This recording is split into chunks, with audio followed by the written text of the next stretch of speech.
data, bisa nggak kita mengambil data bagaimana orang yang menangkap informasi? Bisa nggak? Bisa Ibu, Bisa sih, Bu. sejauh yang saya tahu. Iya. Terus bisa nggak kita menangkap bagaimana dia menganalisis? Bisa nggak? Bisa, Bu. Bisa banget, bener kan? Oke, bisa nggak kita melihat kemampuan dia melogika antara informasi satu dengan informasi yang lain? Bisa, Bu. wawancara? Bisa. Kemampuan Jadi, analisa. betul. Jadi tes intelijensi itu kita gunakan untuk mengisi komponen kognitif. Nah, itu bisa kita combine dengan data wawancara.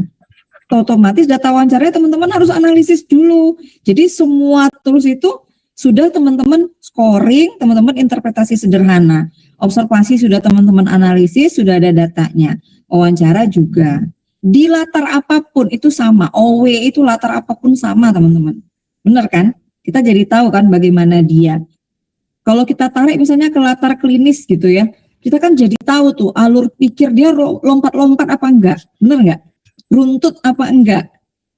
Ini orang nangkep apa enggak? Ya kan, diwawancara kan? Makanya observasi dan wawancara itu adalah senjata paling utamanya seorang psikolog. Senjata keduanya itu adalah psikodiagnostik.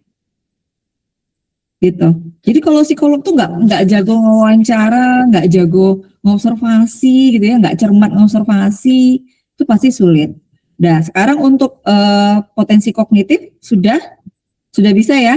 Nah, lalu dari data itu kan kemarin waktu di tabel itu kan saya memperlihatkan tuh ada potensi kognitif, ada drive gitu ya, need dan lain-lain gitu.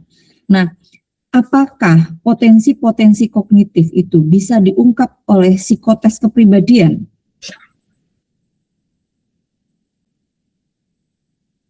Alat-alat tes psikolog yang kepribadian bisa nggak?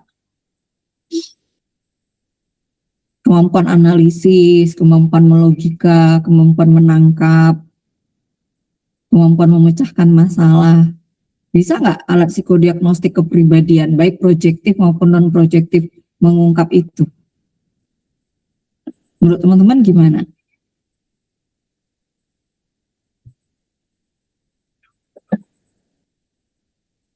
Bisa apa enggak? Kalau kita kembali, ingat ya, semuanya harus kembalikan ke filosofi pengukuran alat itu sendiri.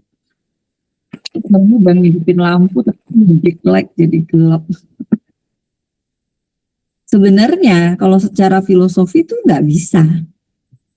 Walaupun teman-teman mungkin lihat kalau interpretasi Warteg ya misalnya gitu kan, dia mengurutkan pengerjaan stimulus itu kan kita kadang bisa bilang judge juga, oh ini punya sistematika berpikir. Tapi itu bukan mencerminkan bagaimana potensi kognitif sepenuhnya. Nah, berarti ketika teman-teman berhadapan dengan data, ada data tes intelijensi, ada data wawancara observasi gitu ya. Kemudian saya lagi ingin mengisi kolom potensi kognitif. Lalu kemudian ada data psikologi tes kepribadian. Misalnya yang di projective ataupun non-projective, kok kayak ada nyinggung-nyinggung potensi kognitif. Maka itu posisinya kuat apa lemah yang di tes kepribadian itu? Lemah Ibu. Lemah ya, berarti kalau kayak gitu dia jadi pertimbangan terakhir kita. Ingat kata kuncinya kemarin waktu saya sampaikan di kelas, kita fokus pada yang pertama, filosofi alat tesnya apa, luaran alat tes itu apa, lalu kemudian kalau dia head to head gitu ya, misalnya antara Pauli Kraepelin dengan apa misalnya, PPS gitu, datanya kontradiktif. Kalau dia linear kan enak ya, tinggal diambil aja gitu. Kalau dia kontradiktif, maka kita fokus ke data yang alat tes yang validitas reliabilitasnya paling tinggi. Untuk itu teman-teman harus kembali lagi. Alat tes itu gunanya untuk apa? Filosofinya apa? Ingat artinya valid itu apa coba? Ayo, psikometrinya. Valid itu apa?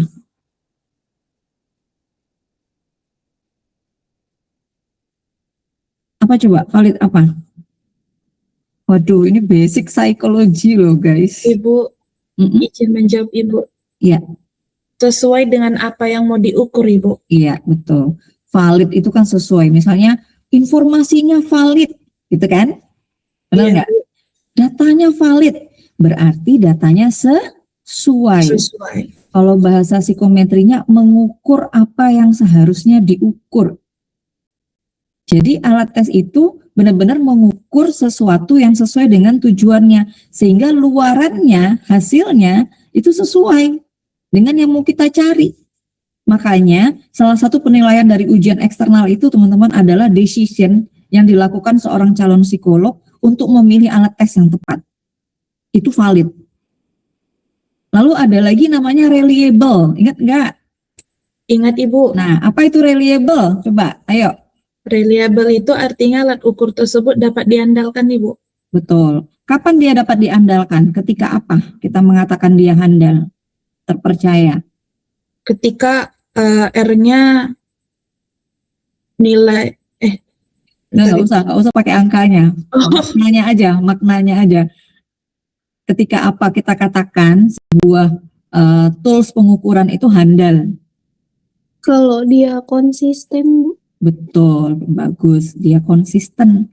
Jadi nih ya, misalnya nih Sofi ngetes ADH, ya kan, tahun 2026. Pakainya papikostik, gitu kan. Nanti tahun 2027 dites lagi ADH-nya. Nah, kalau kamu menyajikan dengan benar, men-scoring dengan benar, menginterpretasi dengan benar, dan ADH sudah dewasa, ya bukan anak-anak ya, maka itu hasilnya masih sama, harusnya. Nah, setiap alat tes itu kan ada umur hasil ya, kita hanya pakai data itu 2 tahun. Setelah 2 tahun harus cek ulang, karena manusia itu berubah. Lingkungannya berubah, gitu ya. Nah, kalau itu sama, maka dia reliable. Baik reliable itu antar itemnya, atau ketika dia dibandingkan dengan yang lain, atau antar waktu. Dia reliable, dia tetap ya gitu hasilnya. Makanya psikologi itu adalah ilmu yang ilmiah, bukan ilmu tebak-tebakan ya. Nah, sampai di sini paham ya? Oke, maka sekarang kita berhadapan nih dengan banyak alat tes. Alat tes yang akan A, B, dan C. Kita masuk sekarang ke aspek kepribadian dulu ya. Kan tadi kognisi semoga udah dong ya dasarannya. Kita masuk ke kepribadian. Saya punya sekian banyak alat tes. Ada papikostik, ada DISC misalnya. Kemudian ada EPPS, ada 16PF, ada MSDT, dan lain-lain. Kemudian saya punya juga non-projektif, ada grafis, ada wartek gitu. Nah, sebelum teman-teman memasukkan ke dalam kotak-kotak itu, teman-teman perlu tahu dulu. Pertama, pisahkan dulu mana projektif, mana non-projektif. Nah, ini kan beda-beda maknanya. Benar? Kalau tes projektif itu, dia untuk mengungkap apa guys? Projektif dulu. untuk mengungkap ketidaksadaran Ibu. Iya, betul. Ketidaksadaran itu kalau kita pakai teori psikodinamika, id, ego, dan super ego. Nah, yang kebanyakan diungkap oleh tes projektif adalah sesuatu yang ada di area ketidaksadaran. Atau sedikit banyak itu masuk juga di prasadar, yang tengah. Gitu ya. Nah, inilah yang kita sebut dengan potensi. Masih ingat teori iceberg yang gunung es itu? Ya kan? Ibu. Bahwa manusia itu lebih besar yang di area bawah yang nggak kelihatan ketimbang di yang kelihatan, yang observable. Maka disitulah tes projektif mengambil perannya. Mengungkap area ketidaksadaran dan prasadar. Nah, ini pasti rata-rata alirannya pasti psikodinamika, benar nggak? Benar ya. Apa aja tes projektif? Grafis, terus SSCT, SSCT, apalagi CT, TAT, TAT, CAT, Rosa, Wartek, ya benar ya? iya Ibu. Dan mungkin ada tes-tes lainnya, gitu.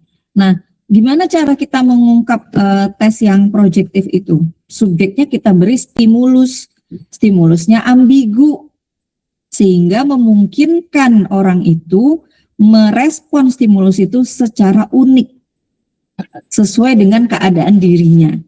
Benar gini nggak? Iya Ibu. Benar ya? Benar Jadi Ibu. saya refresh dulu ya, sebelum nanti kita masuk ya, biar teman-teman enak nanti ngambilnya. Nah, dari situ kemudian kita tahu, oh dia nih punya pengalaman apa, pengalaman traumatis. Oh, di sini ada emosi yang dipendam. Oh, ada apa? Itulah projektif. Dia memproyeksikan apa yang ada di area ketidaksadaran dia untuk ditarik keluar lewat stimulus yang ambigu. Makanya misalnya ada kartu TAT yang nggak ada gambarnya. Pernah lihat kartu TAT yang kosongan itu? Pernah Ibu. Nah, siapa aja bisa menginterpretasikan macam-macam. Ada yang bilang, itu cuma kartu kosong, nggak ada apa-apa. Ada yang bilang bahwa enggak, itu seperti ruang kosong yang sunyi, sepi, dan aku pusing melihatnya, gitu enggak? Iya kan? Orang bebas. Memang sengaja dibuat kayak gitu. Karena apa? Ada filosofinya. Manusia itu punya kecenderungan merefleksikan apa yang di dalam ketidaksadarannya diangkat ke kesadaran ketika dia dihadapkan pada sesuatu yang ambigu. Kita punya kecenderungan menarik itu. Kalau kita bilang bahwa apa yang kamu lihat dari situ. Makanya kan coba lihat, coba refleksi diri sendiri. Bagaimana keadaan kalian hari ini? Mood kalian, perasaan kalian, kejadian itu pasti akan pasti mencerminkan apa yang baru aja terjadi di belakang.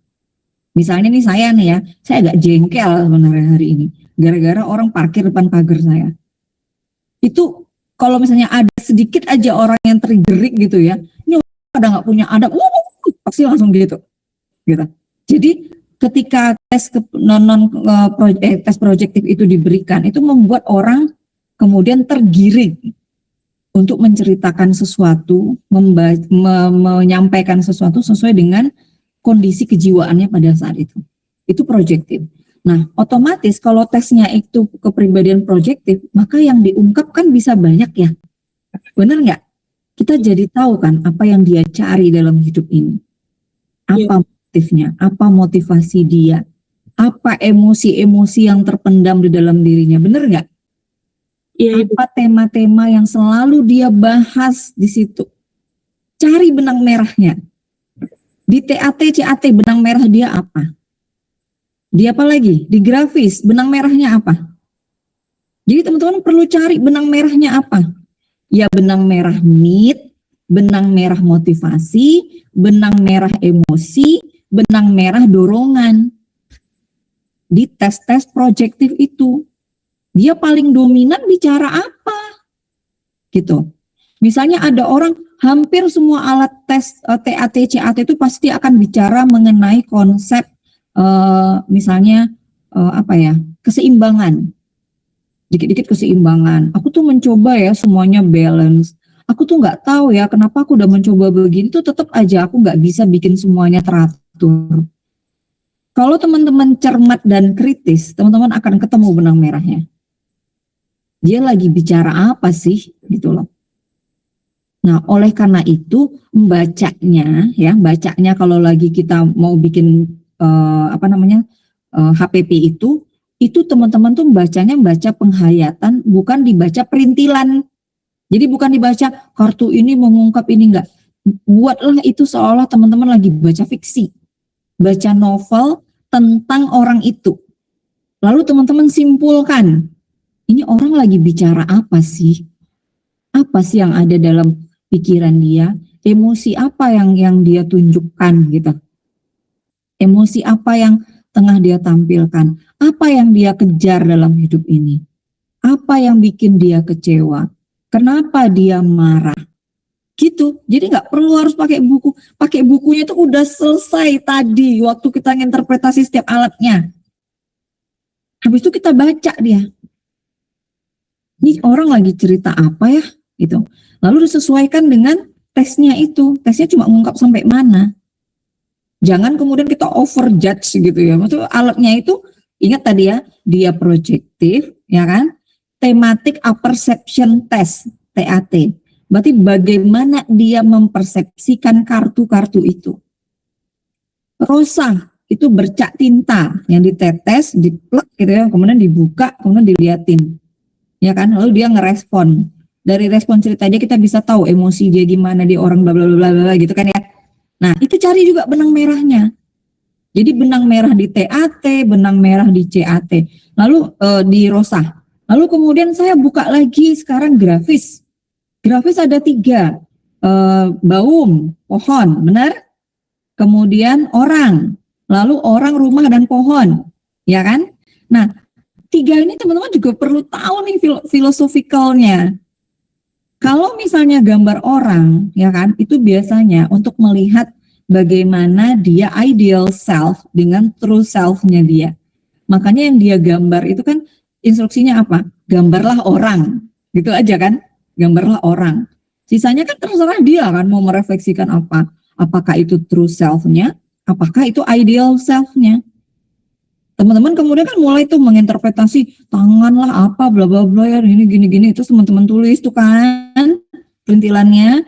Nah, lalu teman-teman simpulkan dulu satu-satu. Oh, kayak gini nih berarti dia itu memandang masalah tuh begini. Berarti emosi dia kayak gini. Drive-nya dia apa sih yang mendorong dia dalam hidup ini? Apa temanya? Apa yang dia cari? Bikin dulu kesimpulannya. Itu baru gambar orang. Lalu kemudian gambar pohon. Nah, pohon itu kebanyakan bicara mengenai sebenarnya mungkin nanti kalau di tingkat lanjut ya, spesialis itu kan nanti teman-teman lihatnya tuh pohon itu adalah the true self, orang itu adalah ideal self. Jadi dia yang sebenarnya itu ada di pohon sebenarnya. Aku aslinya itu ada di pohon, aku yang ideal itu ada di orang. Nah, house 3% itu kan bagaimana kemudian orang itu meletakkan dirinya dalam dia dan orang lain yang ada di sekitarnya, termasuk keluarga. Termasuk keluarga. Jadi bukan untuk melihat semata-mata relasi keluarga loh ya. Enggak loh. Kalau selama ini mungkin diajarinnya kan itu pohon itu adalah siapa? Ayah, rumah adalah ibu, kemudian orang adalah saya gitu ya. Itu salah satunya aja teman-teman. Tapi sebenarnya itu konteksnya lebih sosial sebenarnya. Jadi bagaimana dia meletakkan, bagaimana dia melihat fungsi rumah, bagaimana dia melihat fungsi ayah gitu kan, bagaimana dia dalam konteks semuanya itu nanti di tingkat lanjut ya. Tapi cukup aja teman-teman untuk melihat itu bagaimana kalau dia anak-anak memposisikan diri dan segala macam. Nah, itu satu-satu teman-teman interpretasi, masukkan lagi bagaimana ya cerita orang ini. Jadi dibaca tuh dihayati gitu ya. Ini orang kayak gimana sih gitu. Apa sih tema-tema hidupnya? Apa sih yang dia cari? Kenapa dia begini? Emosi apa yang dia pendam? Apa yang mau dia lakukan dalam hidup ini gitu nggak? Udah selesai ya. Lalu masuk ke warteg. Sama. Gitu juga caranya. Simpulin dulu satu-satu setiap alat tes itu. Saya kemarin menyarankan bikin aja tabel per alat tesnya. Ini. Tabelnya itu misalnya di kirinya alat tesnya, di atasnya teman-teman tulis drive ya kan atau dorongan, need, emosi, kognisi. Nah, alat tesnya di kiri dulu. Lalu diisi nanti ini bicara benang merahnya apa. Ingat benang merah itu udah simpulan tuh teman-teman. Jadi jangan lagi terjebak baca misalnya kayak grafis gitu ya. Telinga ini suka kritik, ini tentang ini gitu kan. Biasa gitu nggak kalau interpretasi? Itu kan masih di tahap awal. Habis itu teman-teman cermati. Sebenarnya orang ini dominannya apa sih dari interpretasi itu? Apa hal paling banyak yang terungkap? Cerita apa yang paling dominan? Itu keywordnya. Nah, itulah yang teman-teman masukkan nanti ke tabelnya. Warteg juga demikian. Anggap ya udah selesai nih ya tes projektif ya. Kita masuk ke non projektif. Ada PPS, ada Papikostik, bener ya? 16PF, kalau ada DISC, MSDT, dan lain-lain gitu ya. Nah, itu juga sama caranya. Ingat, tapi filosofinya beda. Kalau non-projektif apa filosofinya? Ada yang tahu? Kalau projektif kan tadi, dia mengungkap area ketidaksadaran. Nah, kalau non-projektif, ayo. Kan saya suka berkumpul dengan teman-teman. Bahwa satunya saya memilih diam di rumah. Misalnya contoh. Kan gitu gak tes-tes non-projektif? Akan selalu ada 2 kalimat gitu ya. Yang kemudian dipersandingkan. Lalu orang punya kecenderungan nanti memilih yang mana untuk merefleksikan dirinya. Apa bedanya dengan projektif? Ini kalau nggak ngerti pasti nggak bisa interpretasi nanti beneran. Ayo, non projektif apa? Ada yang tahu nggak? Yang kayak yang dia sadari gitu ya, Bu. Yang gimana? Yang dia sadari terus yang diinginkan Iya, kayak gitu. betul. Kalau yang non pro kan, yang pro kan dia nggak sadar dia punya itu kan, Iya, Ibu. ya kan? Tapi kalau projektif, non projektif kita sadar kan, karena stimulusnya tuh langsung dikasih ke kita. Lalu kita mulai mempertimbangkan. Makanya dalam tes non projektif, instruksi ketika tes itu kan gini, pilihlah mana yang paling sesuai dengan keadaan diri saudara saat ini. Itu enggak? Benar ya? Kemudian upayakan memilih apa yang pertama kali Anda pikirkan. Apa yang pertama kali sesuai dengan diri Anda. Karena apa? Kalau dia berpikirnya lama, berarti kalau kayak itu udah nggak dia. Karena ada upaya untuk faking good or faking bad. Benar nggak? Iya kan? Benar, Bu. Makanya tes itu kan ada waktunya. Kalau projektif nggak ada waktunya, dibebaskan. Kalau non pro, papi kostik, walaupun nih secara ini bilang katanya nggak ada waktunya, pada kenyataannya tetap kita kasih waktu karena apa? Biar nggak lama. Bayangkan ya PPS yang 225 item kemudian kita biarkan 100% ya. Wah, itu pasti udah banyak fake-nya. Udah banyak proses berpikir di dalamnya. Nah, jadi non-projective itu stimulusnya diberikan. Lalu subjek akan memilih sesuai dengan keadaan dirinya. Itu filosofi non-pro-nya dulu ya, semuanya. Lalu kembali ke alatnya. Nah, ini kembali lagi kemarin yang saya bilang, kalau EPPS itu punyanya siapa kemarin? Murai. Benar ya? Nah, untuk melihat need. Apa itu need? Kebutuhan.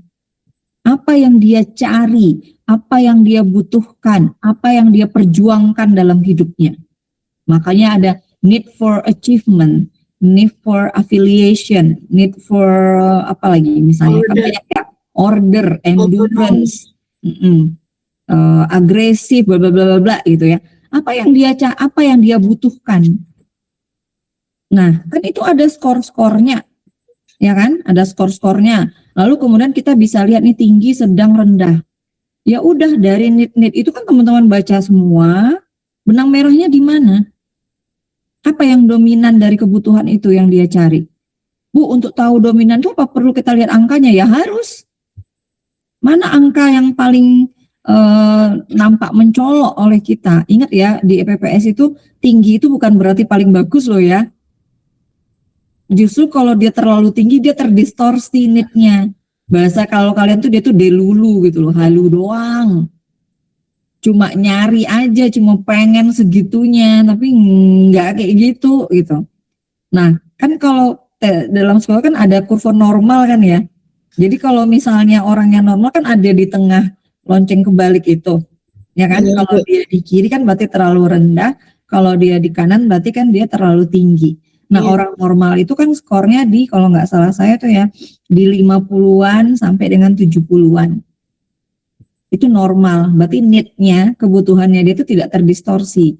Apa ciri-ciri orang kayak gini? Ya aku akan berusaha mencapai apa yang aku butuhkan, semampu aku, sebisa aku, tapi kalau misalnya itu nggak tercapai juga nggak apa-apa. Masih ada waktu aku mengejarnya. Apa bedanya sama yang orang yang tinggi-tinggi di sebelah kanan? Pokoknya dia akan obses untuk ngejar itu. Hujan, badai, nggak peduli sakit, nggak peduli ngikut orang, nggak peduli apa, sampai dirinya hancur, lebur. Nah, itu dia di kanan tuh. Need-nya. Yang tinggi-tinggi itu, yang 89, 90 gitu. Tapi kan paling tinggi cuma 9 ya. Nah, itu segitu. Nah, kalau yang di kiri, itu ya malah, berarti need-nya selemah itu. Nggak ada. Need-nya tuh ada, tapi tidak adekuat gitu loh. Nggak segreget itu gitu, aku pengen begitu gitu. Nah, masalahnya kan adalah semua need yang banyak-banyak itu kan dia tinggi, sedang, rendah gitu kan ya. Nah, teman-teman petakan dulu need-need yang tinggi apa aja, need-need yang sedang apa aja, rendah apa aja. Lalu yang baca dulu yang di sedang. Yang di sedang itu amati, resapi, kira-kira sebenarnya yang paling dia cari dalam hidupnya itu apa sih? Gitu. Dari kebutuhan-kebutuhan itu. Nah, itu yang kita masukkan di dalam tabel. Kita cemplunginlah ke dalam tabelnya itu. Oh, berarti dia tuh kebutuhan ini nih yang paling dominan. Gitu. Jadi teman-teman harus siap tuh bikin kayak orek-orekan ya, kayak di kertas kah atau di ini teman-teman ketik dulu. Nah, itu di EPPS. Alat tes yang lain ya lebih kurang sama ya, Papikostik juga kayak gitu. Kan ada need dan role tinggi, sedang, rendah. Sama, teman-teman baca dulu. Cuma bedanya kan dia itu kan kalau saya bilang kan spider web ya, atau kadang kalau saya dulu ngajar di S1 tuh saya bilang itu kayak satu loyang pizza. Bener ya? Kayak satu loyang pizza kan? Kemudian dia ada irisan-irisan, ada slices. Nah, satu irisan itu ada judulnya. Ada kepemimpinan, ada followership gitu kan ya? Bener nggak? Ada hubungan dengan orang lain, gaya kerja, bla bla bla gitu. Nah, dari situ teman-teman simpulkan dulu per slices pizzanya dulu. Itu apa? Ini apa sih? Dia gimana sih? Gitu. Lalu kemudian baru masukkan ke tinggi, sedang, rendahnya. Oh, ini sedang, ini tinggi gitu ya. Ini rendah. Lalu tiap yang tinggi, sedang, rendah tuh teman-teman bikin lagi satu kalimat tentang orang itu. Jadi bacanya tuh udah utuh semuanya. Sampai kita ketemu, ingat Papikostik hanya bicara need dan role. Berarti dia hanya bisa nyemplung di tabel yang judulnya need dan peran. Bu, tapi kan kelihatan juga Bu ada emosi dan lain-lain. Boleh diambil. Masukkan aja ke area yang kotaan yang ada emosinya. Tapi dominannya itu alatnya mengungkap tentang need. Butuh, yang dia butuhkan tuh apa?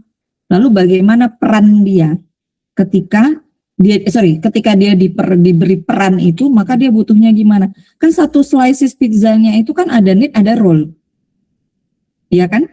Jadi kalau perannya ini, maka kebutuhan ini. Jadi simpulkannya berdasarkan satu irisan-irisan gitu loh. Nah, nanti masuknya dia ke kolom need. Need-nya dulu masukin. Sampai di sini bingung apa paham? Paham, Ibu. Ya, semoga ya. Nggak apa-apa, Nek. Nek nanti masih tunak-tunuk nggak apa-apa. Oke, itu sampai di mana tadi? Papikostik ya? Papikostik. Lalu apa lagi yang teman-teman pakai? PPS udah, Papikostik. DSC ada? Diajarin ya? Ada kemarin pegang alat tesnya. Nah, DISC itu membagi kepribadian manusia ke dalam D, I, S, dan C. Dominance, influence, steadiness, dan compliance. Benar ya? Saya masih ingat ya berarti. Iya, Ibu. Nah, itu masuknya ke situ. Keempat kuadran itu, D, I, S, C. Nah, 4 kuadran itu, ingat filosofi DISC adalah untuk melihat bagaimana fungsi adaptasi individu di dalam berbagai kuadran. Itu fungsi DISC loh ya. Jadi di DISC tidak ada leadership ya. Nggak ada. Kita kalau mau lihat leadership tuh cuma 2 di Papikostik sama MSDT. Tambahin wawancara gitu ya. Jadi jangan ada yang salah ya. Nah, DISC itu juga akarnya adalah teorinya Jung. Kalau saya nggak salah.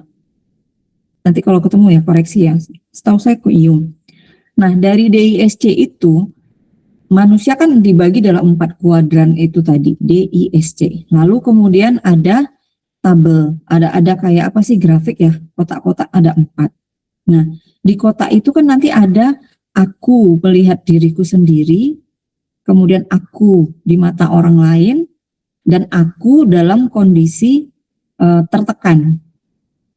Kan dari 3 grafik itu, manusia dibagi 4 kuadran, di grafiknya ada 3.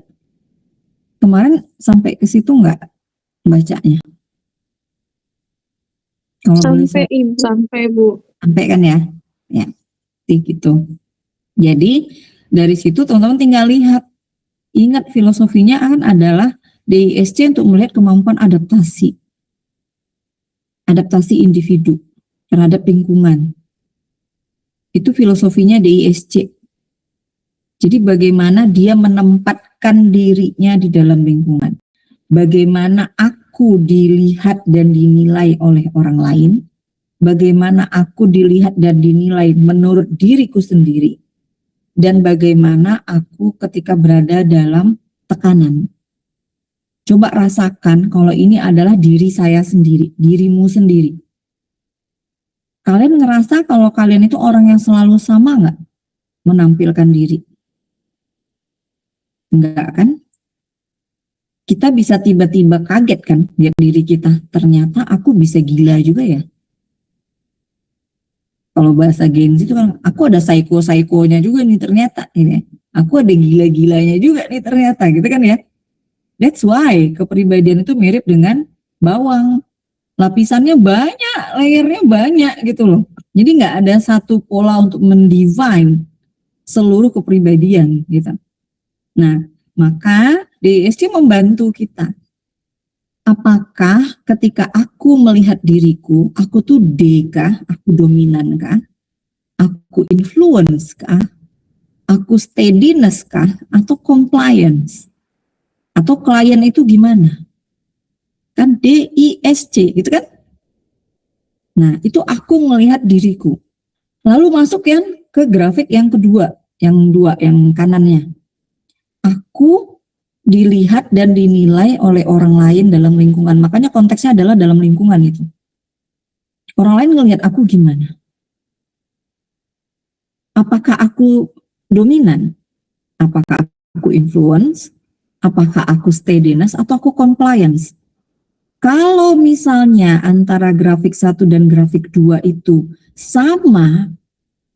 sama-sama dominan, Dian Fitriwati Darusmini siapa aja yang ketemu dia pasti akan bilang dia dominan.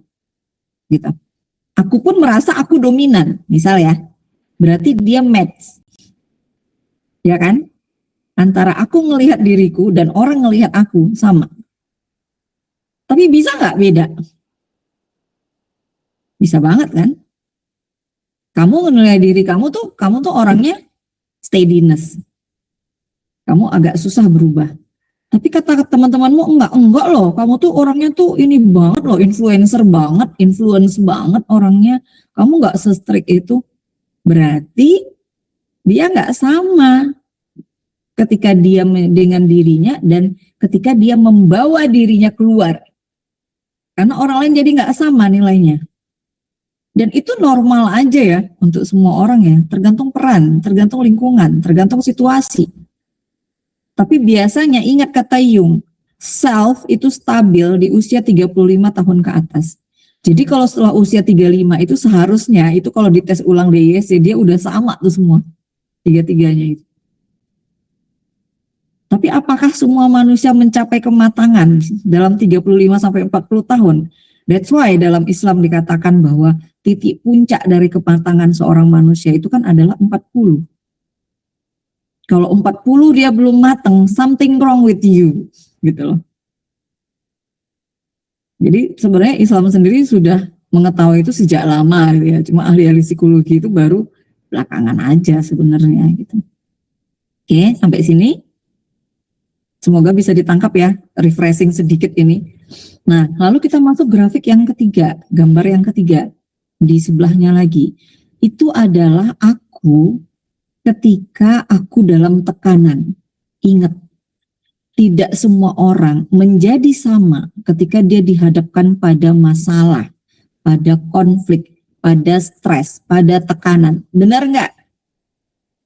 Apakah kalian tetap jadi diri kalian ketika kalian di jalan, kemudian kalian diserobot orang di antrian atau di lampu merah? Apakah semua orang istighfar? Astagfirullahaladzim gitu ya. Ada nggak yang ngomel-ngomel? Ada. Ada yang tiba-tiba ngeluarin kata-kata kasar? Ada. Walaupun orang semua tahu bahwa ya Allah dia tuh soft spoken banget. Tapi pas kayak gitu keluar taringnya. Makanya di grafik yang ketiga itu dikatakan bahwa individu dalam kondisi dia dalam tekanan. Apakah dia tetap sama atau dia berubah? Nah, orang-orang yang stabil self-nya sudah mencapai tingkat kematangan tertentu, bisa aja sudah sama. Jadi dia sudah sama dia. Kalau dia dominan sampai akhir. Kalau dia santuy sampai akhir. Gitu. Ingat ya, prinsip dalam kepribadian, jangan ada besok mahasiswa saya yang nulis, dia sudah berkembang menuju kepribadian yang baik. Gak ada kepribadian yang baik. Kita menyebutnya optimal dan tidak optimal. Dalam kepribadian itu individual, differences. Ingat ya, filosofi ya. Dan tidak ada satu cetakan untuk menilai semua orang. Karena orang itu unik. Tugas psikolog adalah ngebedah itu. Ngebedah layer-layer bawangnya, lapisan kepribadian itu. Dia apa sih? Kenapa dia begini? Apa yang dia cari? Dia ini hendak apa? Dalam tekanan dia kenapa begini? Ketika dalam situasi belajar kenapa kayak gini? Maka seorang psikolog itu harus jago refleksi. Bukan flexing, tapi refleksi. Berpikir, membaca datanya dengan hikmat, kemudian ditelaah. Ini tentang apa sih? Bicara apa sebenarnya data ini? Gitu loh. Makanya biasanya berat tuh guys, kalau kalian tuh menginterpretasi alat tes atau scoring alat tes orang yang udah kamu kenal. Kamu karena gelasmu udah berisi. Kamu sudah bias. That's why kan kita kan kalau nolongin orang itu kan, kalau nolongin temen ya, apalagi temennya dekat, kadang kan kita transfer tuh kliennya ke teman kita yang lain, nggak mau kita pegang. Takutnya kita bias, informasinya adalah informasi yang kita kenal, sehingga kadang kita abai pada data intinya, core datanya itu kita abai gitu loh. Oke, sampai di sini silahkan nanya, sebelum kita masuk saya buka PPT-nya. Kira-kira bisa nangkep nggak teman-teman? Bisa Ibu. Saya pelan-pelan ya. Oke, berarti intinya jadi psikolog nggak boleh males. Harus cermat. Mau jadi psikolog keren kan? Kan biar bisa bersaing itu harus kayak gitu. Baca datanya, diresapi, dimaknai. Kalau saya selalu dulu ya, kalau ngajar tuh ya, ini juga diajarin oleh guru-guru saya di UGM ya. Figuring ya orang, figuring it.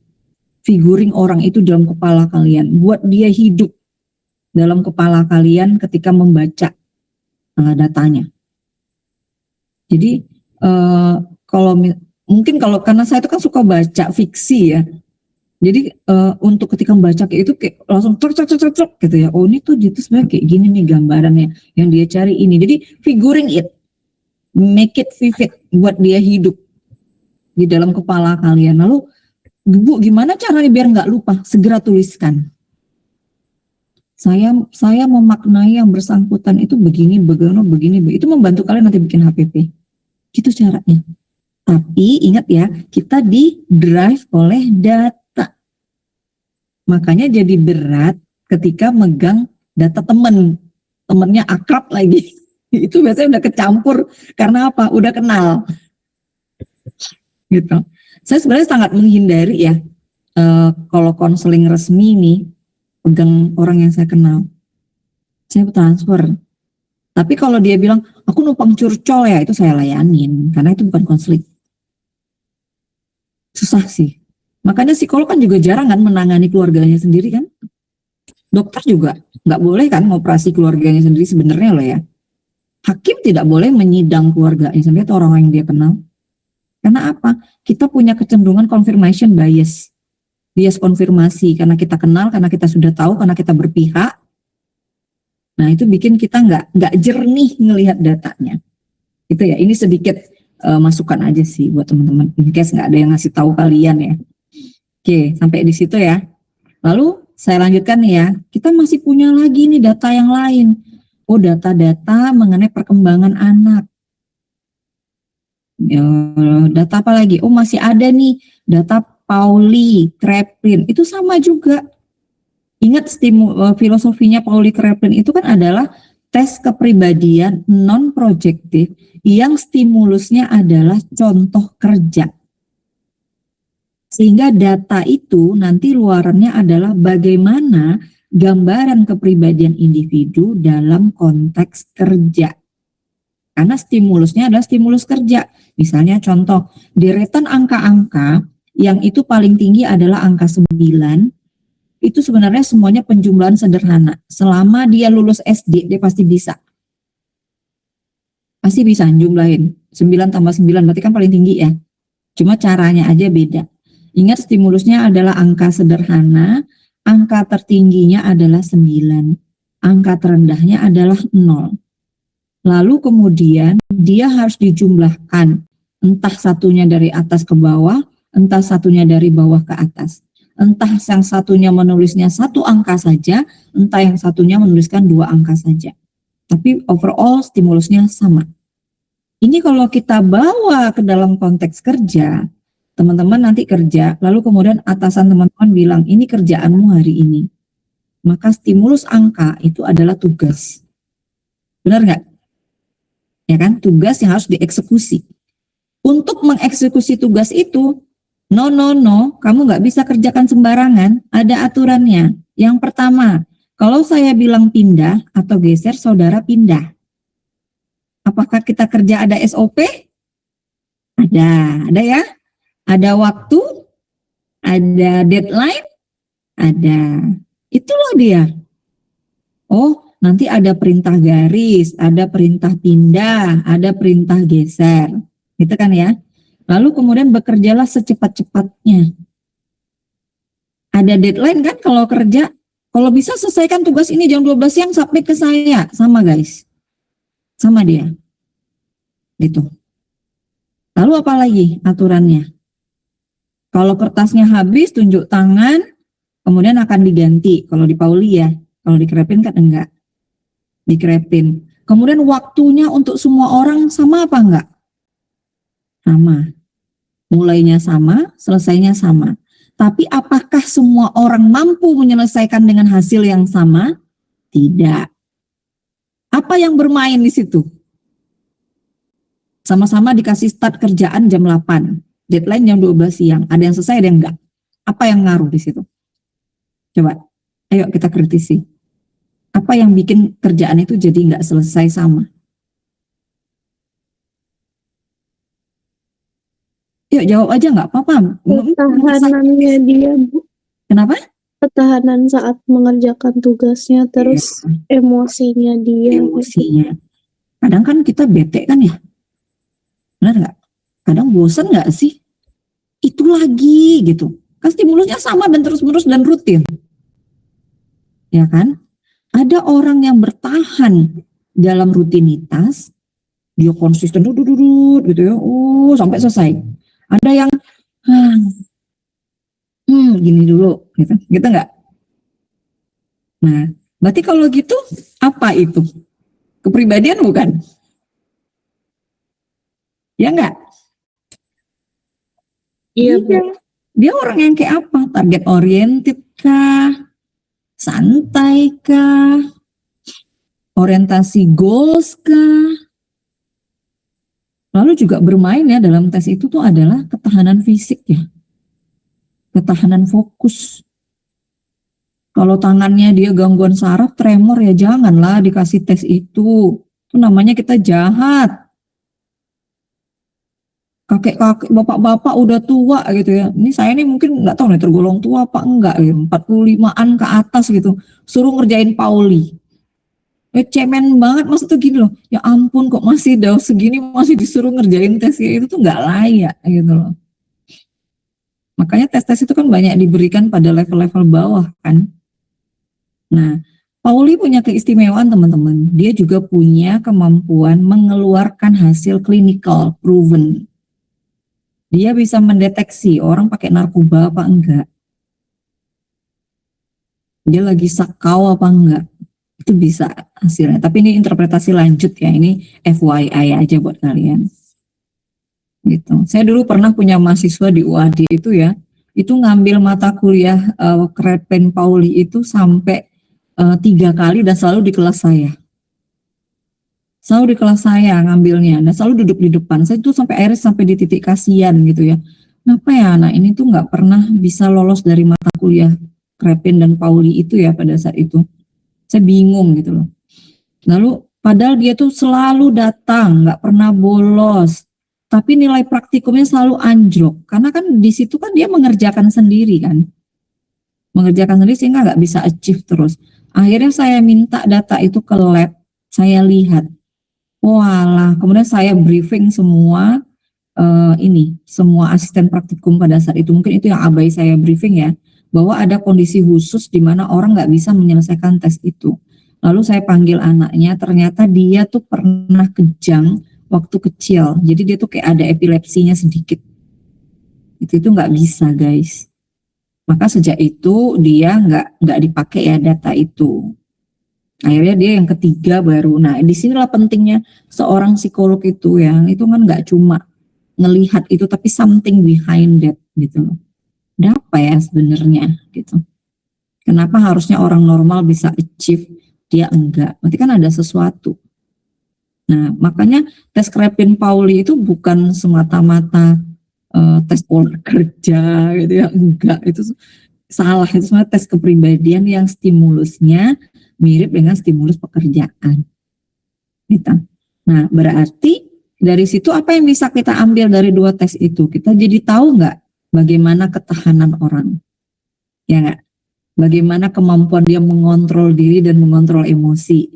Masuk kan ke kolom emosi kan? Ya kan? Bagaimana endurance-nya dia. Apakah dia orang yang produktif apa enggak? Jumlahnya cuma sekian ribu. Berarti kalau kita ngelihat produktivitas, bisa nggak juga kita nilai bahwa seberapa kuat dia termotivasi mengerjakan tugas itu? Bisa kita nilai nggak drive-nya? Bisa kan? Bisa. Gitu caranya.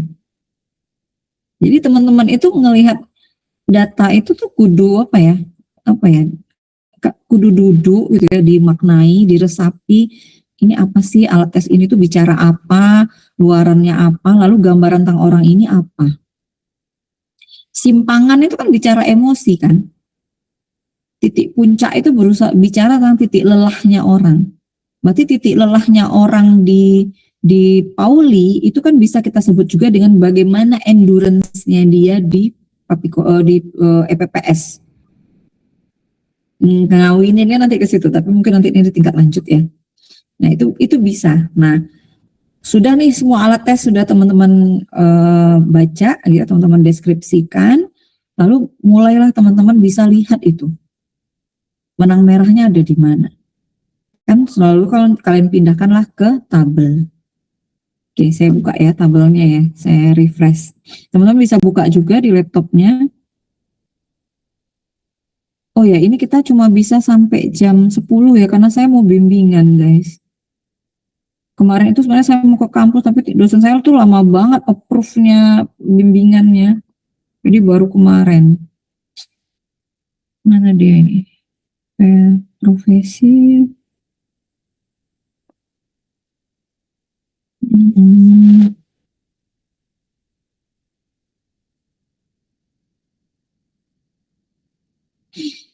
Kalau ada yang mau nanya sambil saya buka boleh loh.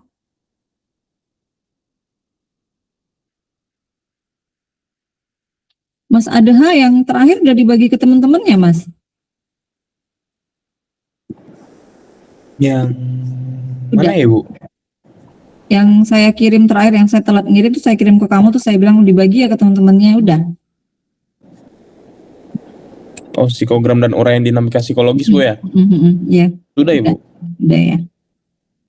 Oke, coba ya saya bagi, saya ulang ya. Gimana sih? Ibu, saya mau tanya, Bu. Maaf ya. Berarti kan kalau yang dimasukin di tabel itu, Bu, yang matriks, berarti kan emang udah hasil kayak dari kesimpulan gitu nggak sih, Bu? Jadi bukan interpretasi aja gitu. Ya, betul. Soalnya kan selama ini kayak ngerjain braincase tuh masih masukin hasil interpretasi gitu loh, Bu. Iya, dan itu jadinya jadi nggak ketemu kan lagi bicara apa gitu kan. Ini udah kelihatan belum? Sudah Ibu. Sudah Ibu. Udah ya. Sebentar. Saya tuh udah lama nggak pakai ini. Ibu izin bertanya Bu. Ya silakan Mbak. Tadi kan Bu, sebenarnya kalau Kraepelin-Pauli itu kan tes kepribadian hanya saja disajikannya dengan stimulus seolah-olah memang itu kerja gitu ya Bu. Tapi kalau kemarin kita waktu masuk di latar kerja yang bikin KPP, itu kan Bu terkait ketelitian, semisal gitu ya Bu, lalu seperti ketahanan gitu, itu masuknya ke keterangannya dimensi pola kerja Ibu. Nah itu seharusnya masuk kepada dimensi kepribadian atau sebenarnya pola kerja gitu loh Bu dalam menyajikan HPP? Pola kerja. Jadi kalau misalnya pas dalam HPP-nya itu ya kita menjelaskannya di pola kerja itu nggak apa-apa. Tapi sebenarnya itu bicaranya kepribadian. Kan overall kita bicara kepribadian sebenarnya. Iya. Cuma kadang-kadang ya ini sebenarnya gini loh. Itu pola yang udah turun-temurun dilakukan banyak psikolog dan diajarkan dari tahun ke tahun gitu loh. Jadi ada 4 paragraf, ya kan? Paragraf tes paragraf kognisi gitu ya, potensi kognitif, lalu potensi kepribadian, lalu sikap kerja gitu, lalu kepemimpinan misalnya gitu kan. Itu nggak apa-apa. Cuma kadang-kadang kalau misalnya pas di kepribadian itu teman-teman, yang di pola kerja itu atau sikap kerja ya misalnya, teman-teman kan pasti kadang-kadang tergiringnya ini cuma pakai data Pauli aja. Atau pas pakai Kraepelin, saya hanya menjelaskan dinamika Kraepelin aja. Nah itu yang sebenarnya saya sering nggak setuju gitu loh. Jadinya tidak ada integrasi. Nah kadang-kadang kalau saya nih ya, kalau memang requirement dari pemberi kerja itu adalah 4 paragraf nih, gitu ya. Nah di situ, itu saya tetap tarik lagi data kepribadian yang lain untuk memperkuat. Jadi dia nggak berdiri sendiri hanya pakai data Kraepelin dan Pauli gitu loh. Jadi kita combine. Karena misalnya contoh nih ya, kayak endurance itu tadi ya, itu kan kita juga lihat dia di EPPS kan, ya kan, juga ada yang energi aktivitas kan ada di Papikostik, ya kan. Nah itu kan dia bisa kawin tuh sebenarnya, gitu. Jadi kalau saya nih biasanya saya lebih senang model laporan itu yang dia itu strength weakness teman-teman. Lalu di bawahnya ada simpulan besar udah. Saya lebih seneng gaya yang kayak gitu atau di poin-poin. Tapi karena teman-teman masih belajar, biasanya akan tetap diajarnya basic. Basic itu adalah paragraf 1 potensi pikir, kognitif, paragraf 2 kepribadian, kemudian paragraf ketiga adalah misalnya terserah ya, apakah kepemimpinan atau apa sesuai requirement kita. Cuma catatan dari saya adalah pastikan bahwa nggak hanya pakai data Kraepelin-Paulinya, jadi ambil juga data lainnya, gitu ya. Baik Jadi, Ibu. apa-apa. Terima kasih Bu. Yuk. Oke ya. Ini kemudian ini kan sudah ya, ini sudah, mana yang tabel itu. Nah, ini kan. Ini dulu. Nah, teman-teman kan ngadepin ini kan ya. Nah, ini kan udah bentuknya udah simpulan aja. Yang tadi habis saya bilang tadi itu, yang saya refresh dari pagi tadi, tinggal teman-teman ambil benang merahnya. Lalu teman-teman tuliskan di sini. Berarti kalau dari kognitif itu dari tes intelijensi ya IST IQ sekian gitu. Nah itu begitu. Ini juga ini udah benang merahnya semua. Jadi apa benang merah dari potensi kognitif, aspek kognitif? Apa benang merah dari aspek afektif? Apa benang merah dari drive, need, motivasi kerja, relasi sosial dan lain-lain. Nah yang di bagian kiri ini teman-teman ini bebas sih. Tapi pada dasarnya kita akan tetap bicara kognitif, drive, kemudian ada emosi gitu. Tapi ini tergantungnya tuh gini. Kadang-kadang kan teman-teman tuh berhadapan dengan alat tes itu kan banyak kan ya. Kan tergantung kebutuhan teman-teman tuh apa. Untuk mengungkap apa aja. Dipakai di latar apa gitu. Maka secara umum biasanya akan bicara ya kayak gini, kognitif, afektif, drive, atau juga ada juga yang dia sampai sini aja. Jadi di aspek ini itu ngikut dari tujuan pemeriksaannya untuk apa, gitu. Nih kalau kayak gini kan, ini cuma masuknya udah kayak kesimpulan doang loh teman-teman. Itu tadi saya bilang teman-teman cari benang merahnya. Jadi misalnya kan di kognitif, gitu, analisisnya ini, konsentrasinya ini, kreativitasnya kelihatan, misal. Nah, ini yang kemarin saya cermati itu kan, warteg itu kan ada sistematisasi kan. Nah, ini kalau ini ditulis dimasukkan gitu warteg. Ini masih debatable sih. Karena kalau kita lihat kan warteg itu kan tes kepribadian ya, bukan tes kognitif kan. Tapi kadang-kadang ada yang melihat bahwa itu kepribadian itu mendrive sesuatu, menjadi bagian dari fungsi kognitif kita. Misalnya contoh gini teman-teman. Saya itu adalah orang yang kalau dilihat secara IQ nih ya, di atas kertas, itu IQ saya itu sebenarnya masuk kategorinya rata-rata.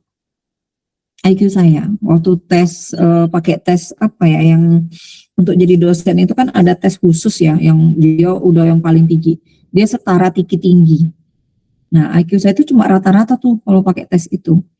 Artinya dengan IQ rata-rata itu berarti kan saya tuh so-so aja ya, pinter-pinter banget enggak, bego-bego banget juga enggak. Lalu kemudian bisa saya compare gitu, lalu saya berpikir gitu ya, dengan IQ yang rata-rata ini kok bisa ya menyelesaikan S1, menyelesaikan S2 dan sekarang mau S3, padahal secara potensi ini kan rata-rata ya, B aja gitu loh.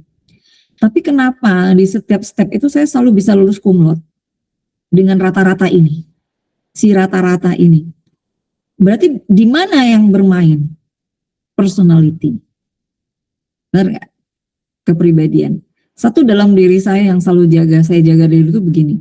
Kalau aku tuh nggak terlalu pinter, aku kudu rajin. Karena aku nggak bisa ngalahin orang pinter. Orang pinter itu sekali baca, dia ngerti. Aku butuh 2-3 kali baca. Dia cukup punya 1 buku, dia ngerti. Aku enggak, aku harus pakai 3 buku. Maka waktu S1 saya selalu bilang sama diri saya, anak UGM itu semua pinter. Itu semua harimau ada di situ, semua raja ada di situ, raja hutan, raja laut, raja udara ada di situ. Terus gimana dengan orang yang biasa aja kayak saya itu bisa survive gitu? Berarti saya harus rajin. Orang lain cukup baca buku, saya ke perpus. Orang lain nggak suka nyatet, dengerin dosen, dong saya bikin catatan yang rapi, cantik, diwarna-warnai gitu. Nah itu seperti itu. Lalu juga apalagi yang bermain kepribadian, saya tuh orangnya pantang kalah. Kalau saya nggak mau ketinggalan. Kalau orang bisa, aku harus juga, berarti aku juga bisa. Jadi bukan yang kayak quote sekarang, kalau orang bisa biarin aja orang bisa gitu ya, terserah sih kalau mau kayak gitu. Kan gitu kan. Kalau orang lain bisa, kenapa aku harus bisa gitu kan? Ya biarin aja orang yang bisa. Ya nggak apa-apa, monggo, goals hidup orang kan masing-masing gitu.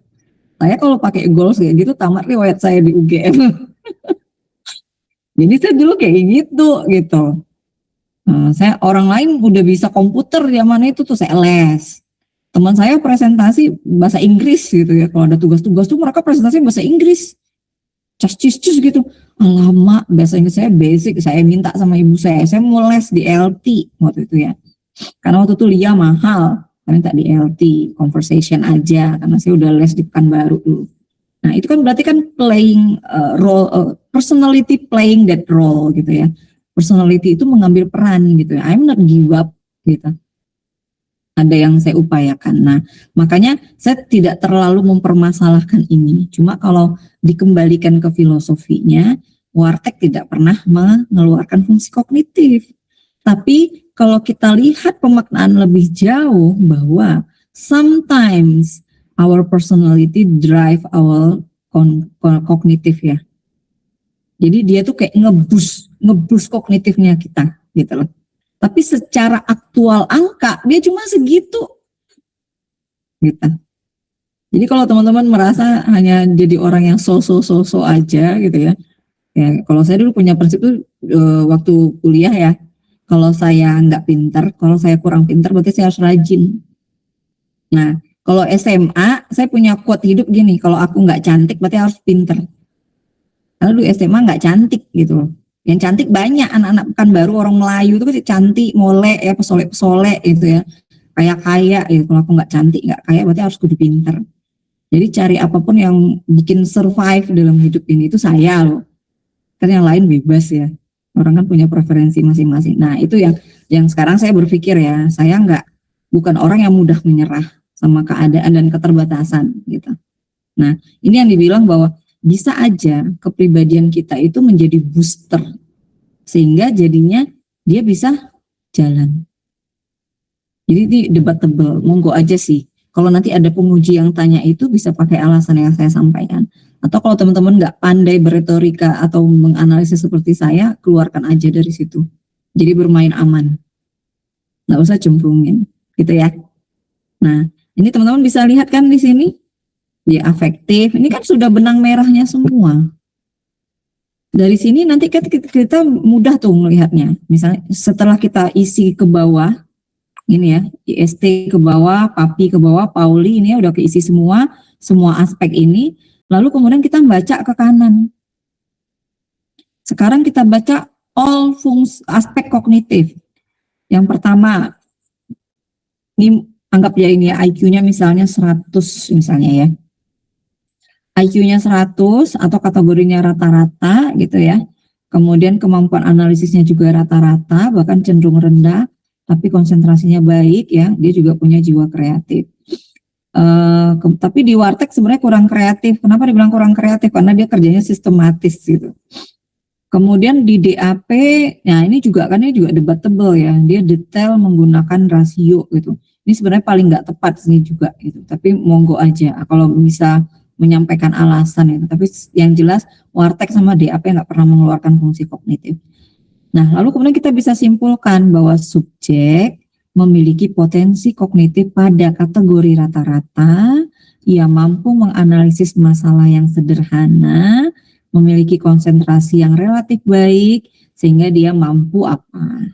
Selesai. Gitu nggak? Ya kan? Nah, ini kebutuhan fungsi kognitifnya cuma pakai IST. Tapi kalau teman-teman punya wawancara, tambahkan lagi tabelnya satu lagi. Wawancara.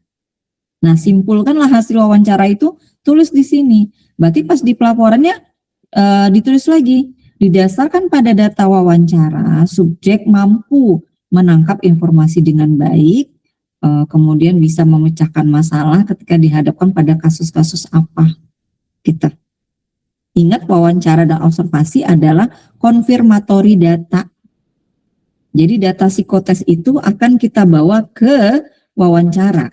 Jadi wawancara untuk ngecek. Misalnya contoh di data psikotes itu dia misalnya introvert gitu ya. Orangnya memiliki kecenderungan tipenya introvert. Nah, saya perlu cek ini di wawancara. Gitu. Apa yang kamu lakukan ketika kamu dalam situasi kayak gini? Nih, kan dia akan ngomong. Nah, kalau wawancara itu adalah wawancara perilaku, ya, BEI, Behavioral Event Interview, berarti dialah pemegang tahta tertinggi. Ya. Maka data dia yang dipakai dulu, psikotesnya yang jadi penunjang. Tapi kalau wawancaranya bukan wawancara perilaku, maka dia untuk mengkonfirmasi atau menambahkan atau suplemen data. Sampai di sini paham? Ingat ya, itu diingat-ingat. Karena kompetensi paling tinggi. Wawancara perilaku, penilaian kompetensi paling tinggi. Ingat bahwa potensi itu adalah sesuatu yang belum aktual. Masih dalam kepribadian yang paling dalam. Tapi kalau wawancara perilaku, itu kan sudah dia yang sebenarnya. Dia menceritakan pengalaman hidupnya dia. Dia menceritakan bagaimana menghandle tim dalam 2 tahun terakhir. Makanya validitas reliabilitas wawancara perilaku dan assessment center itu lebih tinggi dibandingkan psikotes. Ingat prinsip psikotes ya, untuk mengungkap aspek atau potensi. Apa artinya potensi? Sesuatu yang belum aktual, belum jadi nyata, belum terlihat, belum observable. Benar nggak? Ya kan? Makanya di penilaian potensi, kesannya seorang psikolog itu judgment. Kalau teman-teman ketemu orang teknik, dia akan bilang orang psikologi itu pseudoscience, kata dia. Karena dia pakai potensi ini. Tapi kan kalau pseudoscience itu kan alat-alatnya nggak ada, misalnya. Tapi kalau kita kan alat tes, apalagi alat tes teori kepribadian yang projektif ya, itu kan properti psikometrinya kuat. Kraepelin-Pauli itu kuat itu. Paling yang sekarang nggak kuat itu kan yang pseudoscience kan MBTI ya. MBTI itu pseudoscience teman-teman. Itu tidak ada akar psikometriknya. Jadi jangan jadi si paling MBTI ya. Oke. Sampai di sini paham yang kognitif? Gitu ya. Nah, lalu kita masuk misalnya nih, saya mau nambahkan aspek relasi sosial. Maka saya akan mencari tahu sering bagaimanakah kemampuan atau bagaimanakah potensi subjek dalam berelasi dengan orang lain. Apakah itu ada di IST, CVID, APM? Kayaknya enggak ya. Ini dugaan saya kenapa ada empati ini, kayaknya ini dia observasi pas tes. Sebaiknya dipisah saja. Kita kan nggak bakal lihat ya dari fungsi kognitif ya. Gimana orang berelasi kan. Aneh banget kan? Nggak ada. Berarti saya lihat kemana? Oh, saya punya papikostik. Di papikostik ada. Benar? Coba pegang papikostiknya. Apa namanya? Apa nama papikostiknya? Yang hubungan dengan orang lain.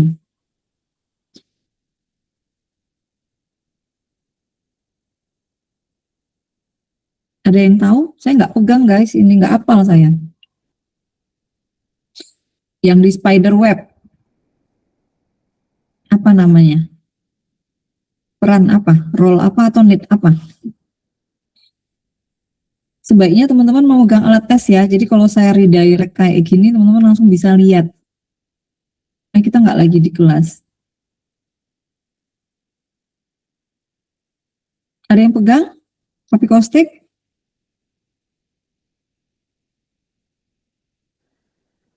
Pegang Ibu.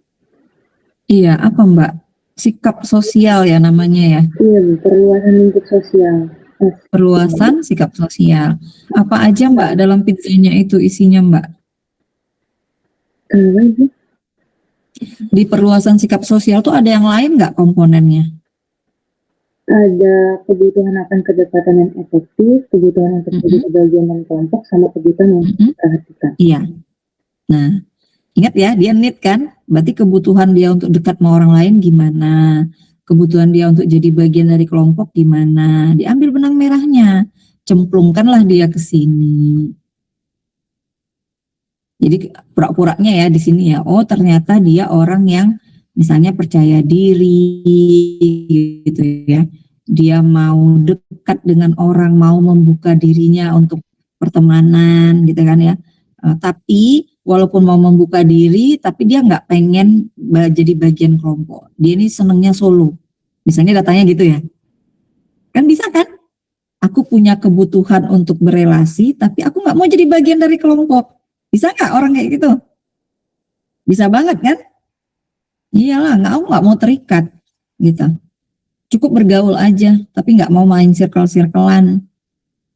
Nah itu ditulis. Bu, kalau bahasanya nggak ilmiah, saya nulis ke ibu, nggak mau circle-circlean, nggak apa-apa. Ini kan ore-orean kalian. Kalau misalnya, ini kan jadi panduannya teman-teman nanti, yang ilmiah kan yang nanti bentuk paragraf kan, ya kan, sama psikogram kan. Ini kan alat bantu. Bikin aja. Oh, dia ini punya kebutuhan untuk bergaul dengan orang lain, tapi nggak mau terikat dalam kelompok, nggak mau gabung sama circle. Tulis aja gitu. Boleh. Ingat benang merahnya kan yang dilihat Oke. Udah. Apakah Pauli bisa mengeluarkan relasi sosial? Enggak kan ya? Ini salah nih di sini nih. Enggak ada. Lalu apa lagi? Warteg bisa enggak? Bisa enggak? Bisa ya? Bisa Ibu. Betul. Masukin. Di pohon ada enggak? Bagaimana dia berelasi dengan orang? Bisa dong. Bisa Bu. Bisa kan? Contoh apa tuh misalnya posisi apa ya dengan orang itu pada ego, super ego di batang, mungkin kayak ada dikit ya di ranting dan segala macam. Dahan Ibu. DAP malah lebih kelihatan lagi. Misalnya tangan yang terbuka gitu kan ya. Iya, Ibu. Telinga yang terlihat gitu enggak? Ingat loh, dalam DAP itu tangan ini adalah cerminan fungsi sosial. Jadi kalau ini adalah tubuh saya, ya kan? Id, ego, dan super ego. Id itu ada di pinggang saya ke bawah, ego itu sampai leher, mulai dari pinggang sampai leher saya ini adalah ego saya. Di mana super ego? Di sini. Kalau dibawa ke diri sama nggak? Semua yang urusannya sama selangkangan tuh id nggak sama perut? Id kan? Ya kan? Lalu yang di sini ini, yang Allah taruh di sini, di sini tuh kehendak, aku, ego kan? Iya, Ya kan? Super ego di sini nggak? Bu. Logika, pertimbangan, norma, nilai dan segala macam, ya kan? Iya, Bu. Iya. Nah gitu doang. Nah, tangan bagian dari aku, bagian dari ego. Tangan inilah yang membawa jalan aku terhubung dengan orang lain di dunia. Iya nggak? Tangan ini yang menjelaskan maksudku. Tangan ini yang menggandeng anakku. Tangan ini yang membuat aku pergi. Tangan ini yang bersalaman dengan orang lain. Tangan ini yang bilang enggak. Berarti ini kan yang fungsi relasi kan? Gampang kok interpretasi itu. bisa di logika loh guys sebenarnya. Tapi ini memang harus rajin ngerefleksi ya. Apalagi yang fungsi relasi kalau di DAP itu, telinga nggak? Dengan kita mendengar, kita kan jadi tahu ya orang tuh butuhnya apa sih, aku bisa nolong apa enggak. Lalu mata kita, lalu bibir kita, yang membantu kita berelasi, iya enggak? Iya, jadi di DAP pasti ada. Tinggal dituliskan apa benang merahnya, apa simpulannya DAP. Misalnya kalau di sini ya, nih orang ini nulis, dia kurang percaya diri, punya kecenderungan menarik diri karena tangannya misalnya begini. Atau dia bersedekap, atau tangannya sembunyiin di belakang. Gitu kan? Nah, udah simpulin aja, tulis di sini. Udah selesai nih semua alatnya udah kecemplung, maka yang ditambah tabel 1 di kanan ini bikin kesimpulannya. Berarti bagaimanakah subjek dalam berelasi sosial dengan orang lain, bagaimanakah fungsi afektifnya dia, udah tuliskan. Subjek adalah orang yang percaya diri dan mau terbuka dalam membina relasi dengan orang lain. Misal ya, gitu kan? Dia peka terhadap kebutuhan orang lain dan mau menolong misalnya. Namun, ia tidak ingin terlibat terlalu jauh, oleh karena itu dia memilih tidak bergabung dengan kelompok manapun. Jadi deh paragrafnya yang tentang relasi sosial. Sampai di sini ada yang mau ditanyakan? Yang lainnya, yang saya nggak lihat wajahnya dan belum saya dengar suaranya. Ini kalau kayak gini, yang sering ngomong aja yang saya tahu loh. Oh udah ngerti, oh udah paham. Gitu. Rugi loh teman-teman tuh nggak ngomong. Yuk, sampai sini paham nggak? Mana yang belum? Udah, kalau udah saya lanjut ya. Kalau mau nanya langsung aja, Bu nanya gitu ya. Nggak usah saya silah-silahkan. Nah, kemudian yang berikutnya adalah misalnya teman-teman pengen tahu aspek drive, dorongan, atau kebutuhan. Ini pisah-pisah juga boleh ya. Ini yang nulis ini nih, dia pengen ringkes gitu, digabungnya jadi satu. Tapi kalau teman-teman yang kemarin saya bilang di kelas, kalau belum berani nyimpulin, tambahin aja tabelnya. Pisahin aja ya. Biar jadi satu kalimat sendiri dia. Gitu. Sama juga caranya, apakah di IST ada drive gitu ya? Kayaknya enggak ya, enggak ada gitu. Di PAPI, oh ada pasti. Ya enggak, ada energi ya kalau enggak salah aktivitas ya. Di EPPS jelas ada, gitu kan? Nah dia masukin sama, di Pauli ada enggak? Ada banget, gitu kan ya. Kita lihat produktivitinya dia sampai 3.000 dan segala macam ada masukin. Nah pas di sini ini kan kalau angka itu sudah apa sih namanya di tabel kosongan boleh, Tapi kalau teman-teman mau gabung angka sama uraian kualitatif juga boleh. Kalau misalnya udah jago ya. Tapi kalau misalnya masih pusing, masukkan juga angkanya boleh. Jadi biar nanti nggak lupa waktu nyentangin psikogram. Gitu lah.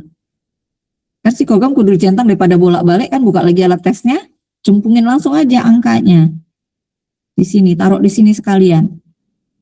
Atau bikin tabel satu lagi angka dulu, ini kualitatifnya, uraiannya, itu juga boleh. Ini seni aja, upayanya teman-teman memudahkan nanti membaca. Kadang-kadang kalau udah ngetik itu ya kita bolak-balik ke berkas tuh bete, kalau saya loh ya. Jadi mending saya ekstrak dulu, nanti saya tinggal pegang ini doang waktu bikin HPP-nya. Kan dia banyak berhamburan gitu ya, udah belum panik lah, belum sebel lah, belum apa gitu kan. Ya, lalu kemudian di Warteg ada nggak drive? Ya jelas ya, ada ya drive, need itu pasti ada. Pohon, DAP itu ada semua. Nah, value atau belief nih, banyak sebenarnya alat tes yang mengungkap value atau belief nih terbatas teman-teman. Tapi kalau teman-teman nanti pakai ya berarti masukin.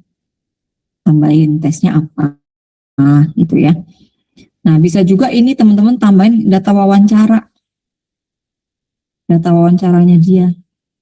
Ini kan nggak ada ya wawancara ya. Itu wawancara. Itu ya. Oke. Lalu ini kan yang kemarin integrasi ya. Udah. Kita masuk yang satunya. Saya masukin dulu.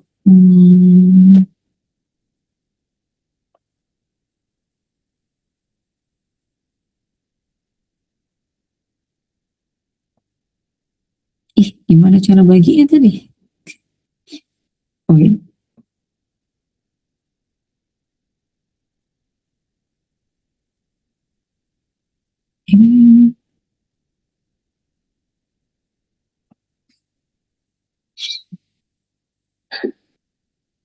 Apakah udah tayang?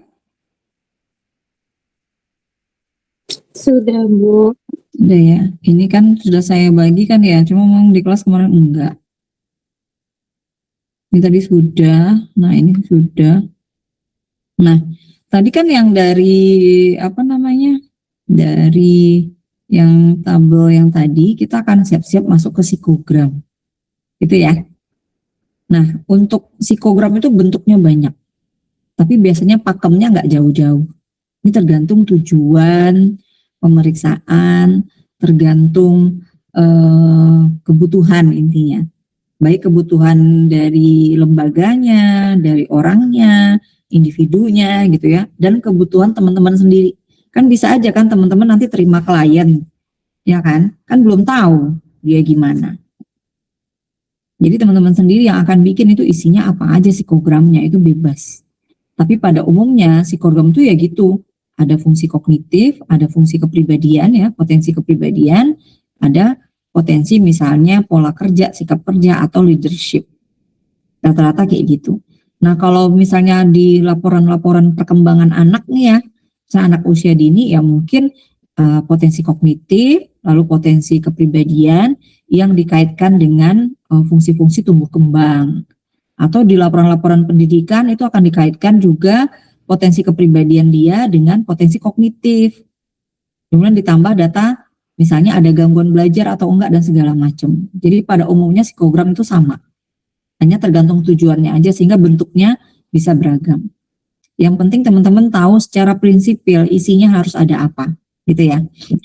Nah, yang pertama yang perlu dipersiapkan adalah aspek atau kompetensi yang akan diukur. Nah, yang tadi. Aspek atau potensi itu bisa teman-teman tuliskan di psikogram tergantung dari tujuan pemeriksaannya. Jadi pastikan teman-teman tahu, saya ini lagi assessment untuk apa nih? Apakah untuk mengidentifikasi gangguan? Apakah untuk seleksi karyawan? Gitu ya. Apakah untuk peminatan di kelas 12? Misalnya ya. Kan kalau sekarang peminatan malah udah dari kelas 11 kalau di SMA ya. Bahkan anak-anak saya SMP kelas 7 aja itu udah langsung psikotes sekarang. Se-aware itu ya kalau Jogja ya. Nah, itu tergantung tujuannya. Lalu yang kedua adalah metode yang digunakan untuk mengungkap itu apa? Nah, ini yang tadi. Apakah teman-teman pakai psikodiagnostik? Apakah teman-teman akan pakai wawancara, observasi, FGD, LGD? Nah, itu semua teman-teman rangkum, tentukan sesuai dengan tujuan pemeriksaan. Jangan terlalu boros. Boros itu maksudnya saking, ini saya takut nih, saya kasih aja semua alat tesnya. Ingat ya, kalau dikasih semua ya subjeknya itu bisa blenger.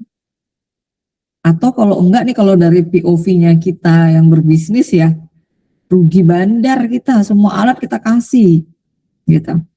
Nah, kalau di klinis apalagi semua alat tes teman-teman kasih, padahal dia udah mulai punya gangguan apa, misalnya ada indikasi depresi ringan misalnya gitu ya, terus teman-teman kasih semua alat gitu, itu bukannya malah takutnya triggering gitu loh. Nah, jadi penting kita tahu metode apa yang kita gunakan untuk mengungkap aspek itu. Oleh karena itu, ingat ya, penilaian akhir dari seorang calon psikolog itu adalah kemampuan dia memilih dan mempertimbangkan alat atau metode yang akan dia gunakan. Itu basic kompetensi calon psikolog. Kalau nggak ngerti gimana caranya dia memeriksa kan? Nah, lalu yang berikutnya adalah bagaimana mengintervensi. Nah, itu udah lanjut ya. Kemudian yang ketiga adalah buatlah matriks aspek dan metode yang akan dipakai. Nah, ini yang tadi matriks tadi. Lalu buatlah matriks hasil dan nilai standarnya dia. Ini angka-angkanya dia tadi. Ingat bahwa di dalam psikogram itu ada namanya gray area yang warnanya abu-abu. Gray area itu adalah minimum capaian dari subjek untuk dia bisa dikatakan misalnya normalkah atau loloskah gitu ya. Tapi kalau misalnya di klinis gitu, saya pikir nggak ada ya gray area ya mungkin ya. Sesuatu dikatakan normal berapa mungkin nggak perlu. Tapi mungkin untuk pendidikan, latar pendidikan dan latar kerja itu gray area ada. Jadi kayak batas minimum. Orang tuh bisa lolos terus mencapai itu dulu. Kemudian adalah yang berikutnya, masukkan hasil itu dalam psikogram. Nah, tabel yang sebelum ini tadi, yang saya berikan tadi, kalau teman-teman langsung tuliskan di simpulan benang merah itu beserta angkanya, pas masuk ke sini teman-teman nggak perlu lagi buka bundelan berkas, langsung pindah. Karena teman-teman udah rangkum kan, skor IQ 112 rata-rata atas, udah tinggal centang nanti kerjanya, gitu ya. Oke. Yang berikutnya adalah ini tadi, ini sudah ya. Nah, ini teman-teman, ini didetailkan lagi. Kalau tadi kan saya ngajarinnya buat kesimpulan kan, ini boleh juga kayak gini.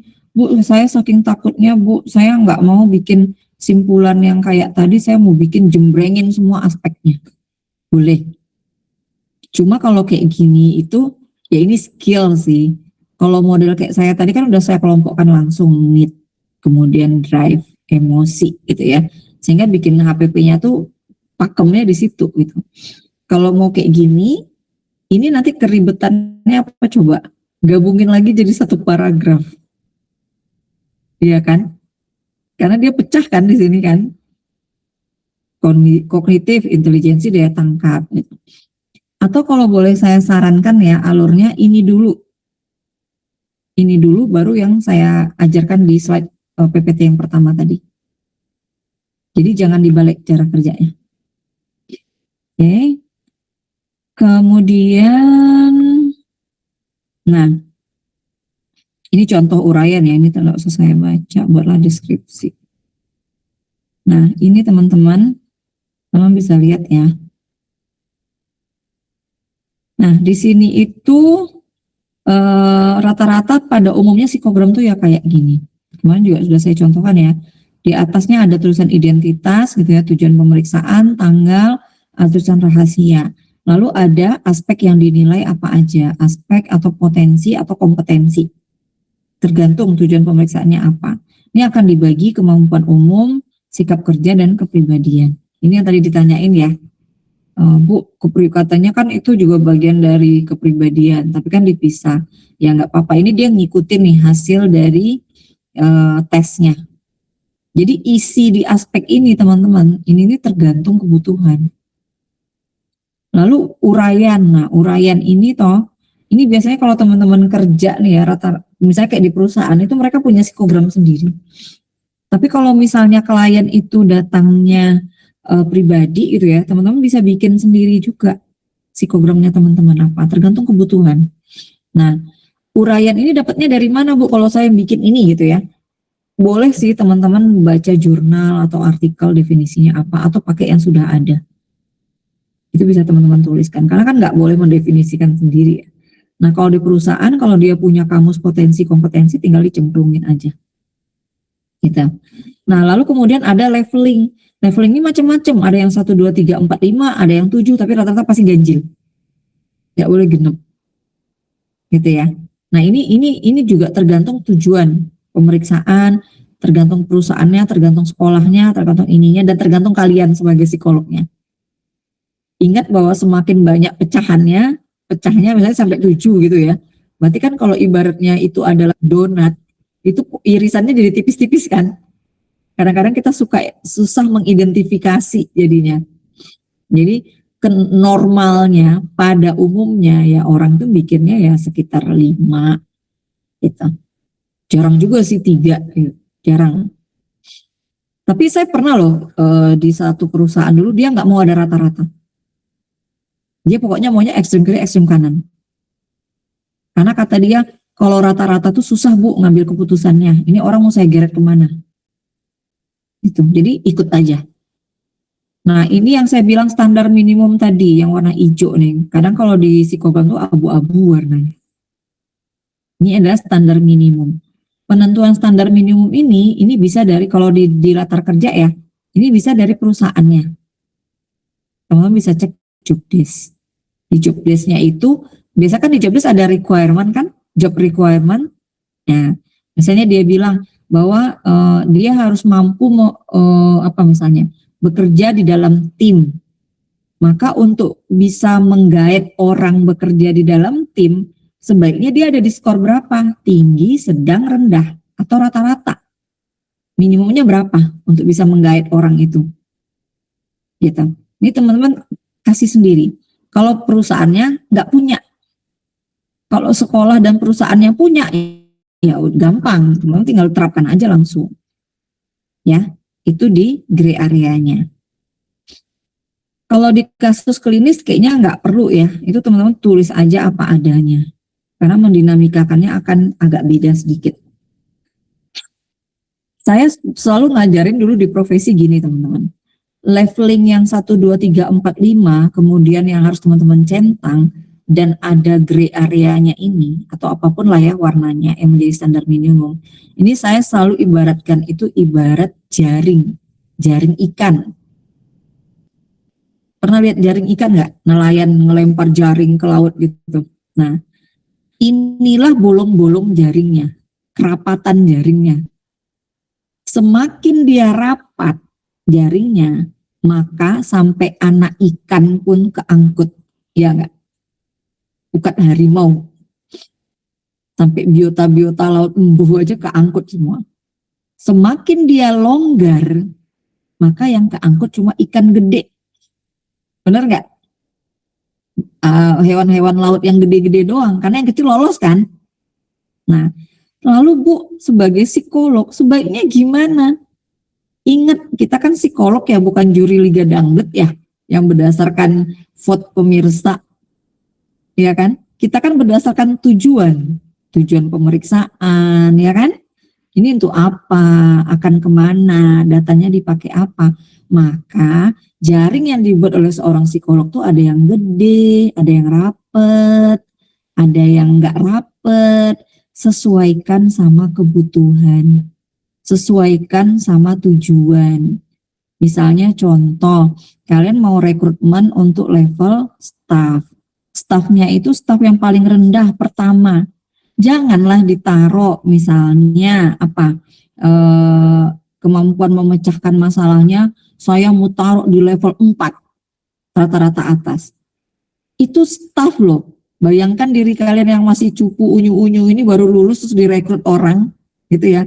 Udah langsung harus menghandle kasus pelik. Lalu ngambil keputusan, mampu nggak? Nggak mampu kan? pasti harus di bawah supervisor kan. Oh, namanya aja baru lulus, belum ngerti apa-apa, nggak punya pengalaman, namanya zolim ya, langsung suruh dia yang handle. Makanya saya bilang jaringnya seorang psikolog itu bukan pukat harimau, bukan pula kail, tapi jaringnya dia itu ada yang kecil, ada yang rapet, ada yang longgar, tergantung kebutuhannya dia. Kalau di latar kerja ya tergantung jabatannya. Yang kalian rekrut nanti level operator, masa requirement-nya level supervisor, jahat nggak? Coba lihat yang kayak sekarang itu, misalnya umur, kan digugat tuh ke MK tuh sekarang, ya kan? Ya, umur berapa, itu syarat minimum mencari kerja gitu. Nah itu kayak gitu, disinilah azas keadilan seorang psikolog itu bekerja. Disinilah hati nurani dia bekerja. Maka kita harus paham pekerjaan tentang apa. Sama juga penjurusan, peminatan di sekolah. Kan perlu tahu, misalnya anak STEM yang jurusannya mostly ke STEM ya, teknologi, sains gitu, IPA ya kalau zaman dulu. Nggak apa-apa teman-teman mau kasih misalnya logika kritisnya dia itu misalnya di rata-rata atas gitu. Atau apa deh, hitungan. Kemampuan berhitungnya kudu di rata-rata atas. Itu nggak apa-apa. Tapi kalau misalnya yang dites adalah anak-anak kelompok sosial humaniora gitu ya, maka yang ditinggikan adalah logika bahasa kan harusnya. Gitu loh. Nah itulah peran psikolog. Dia harus tahu itu konteks, kondisi jabatannya di lapangannya gitu. Sama enggak? Misalnya untuk anak kelas 7, 8, sama 9, enggak sama. 10, 11, 12 lain lagi. Gitu. Jadi disinilah seninya. Seni untuk membuat jaringnya itu di sini gitu. Jadi jangan semua dipukul rata. Saya tuh ya paling gregetan ya kalau lagi diminta untuk bantu assessment. Kan kalau kita cuma diminta bantu, bukan kita project leadernya itu ya, kan kita tuh terima aja ya yang ada apa gitu kan. Saya suka gregetan tuh kalau yang ngasih gray area-nya tuh semua dia taruh di 3 lurus sampai ke bawah. Berarti kan asumsinya apa yang dibangun? Pokoknya asal orang tuh masuk kategori rata-rata lolos. Itu ibaratnya tuh teman-teman, itu kayak kalian nyetak kue. Misalnya cetakan donat. Gedenya sama, besarnya sama, plek gitu. Sebenarnya kalau secara filosofi psikologis kan nggak pas. Emang ada ya orang tuh semua rata-rata? Orang tuh kan ada rendahnya kan? Ada tinggi banget juga. Namanya manusia kayak bawang tadi, berlapis-lapis. Makanya that's not fair gitu loh ketika cetakannya itu ya cuma satu cetakan untuk semua manusia gitu. Ya ini diresapi ya. Ingat ya, pekerjaan ini itu bisa jadi maslahat, bisa juga menjadi mudarat. Tangan-tangan kalianlah yang akan menjuruskan orang ke jurusan-jurusan di sekolah. Tangan kalianlah yang akan nyemplungin orang keterima atau enggak, atau di PHK atau promosi. Tanda tangan kalianlah yang akan menegakkan diagnosis orang ini menderita gangguannya atau enggak, bisa ditolong apa enggak, perlu ditransfer apa enggak, gitu. Jadi kalau psikolog itu nggak sungguh-sungguh belajarnya gitu ya, kita ini kumpulan pendosa-pendosa yang bermain-main di atas nasib orang lain. Jadi tolong hati-hati gitu. Ternyata nggak sesederhana itu kan psikogram. Oke, semoga jadi insight ya. Oke, itu psikogram. Nah kalau cara, ini bukunya nih, udah ketemu belum Radikun ini? Ada yang ketemu nggak? Di Mbak Novi, ada nggak? Kalau nggak ada yang punya teman anak-anak Mapro yang dulu, coba di copy. Punya saya itu dipinjam Mapro sampai sekarang saya nggak tahu ada di mana. Udah nggak ada di rumah saya sekarang. Coba dicari ini. Oke. Nah itu teman-teman yang di sini. Ada yang mau ditanyakan? Kalau cara nulisnya kemarin udah ada contoh ya di PPT ya.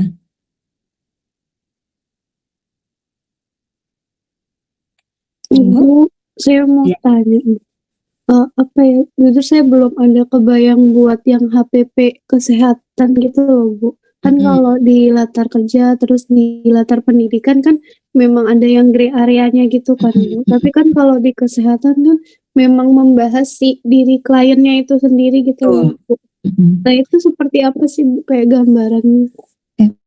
BTW saya tuh nggak pengen mendahului ya. Kemarin udah diisi belum yang latar kesehatan? Kalau saya kan ngasih umum ya. Siapa Mbak? Udah sih Bu, latar kesehatan kemarin ada Bu Nurul juga Bu.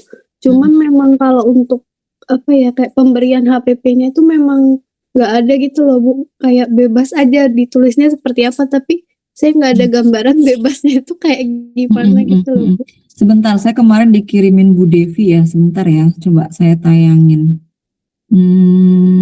Kasus latar layanan kesehatan ini. Karena kemarin saya minta itu semua latar itu biar saya tahu bedanya gitu ya. Karena background saya kan PIO ya teman-teman ya. Secara umum bikin laporan kayak gitu loh. Tinggal sesuaikan di latarnya. Cuma spesifikasinya kan kemarin saya tanya Bu Devi, kata Bu Devi nanti ada setiap latar gitu yang akan diberikan oleh masing-masing ininya. Sorry, ini mana sih PDF kok nggak kelihatan? Bentar ya. Apa seluruh layar? Kalau seluruh layar itu semua bagi ya? Jendela, oh ini dia.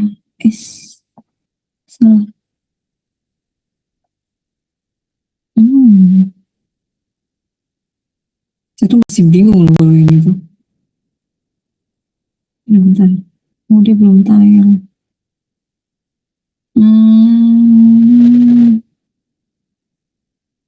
Tapi kemarin dikasih contoh nggak Mbak sama Bu ini? Kalau untuk HPP-nya seperti apa itu nggak ada sih Bu. Nggak ada ya? Iya, jadi saya bingung kayak di psikogramnya itu kayak tulisannya harus apa gitu loh Bu. Ini kelihatan nggak sama kalian nih? Apa yang di kalian terlihatnya?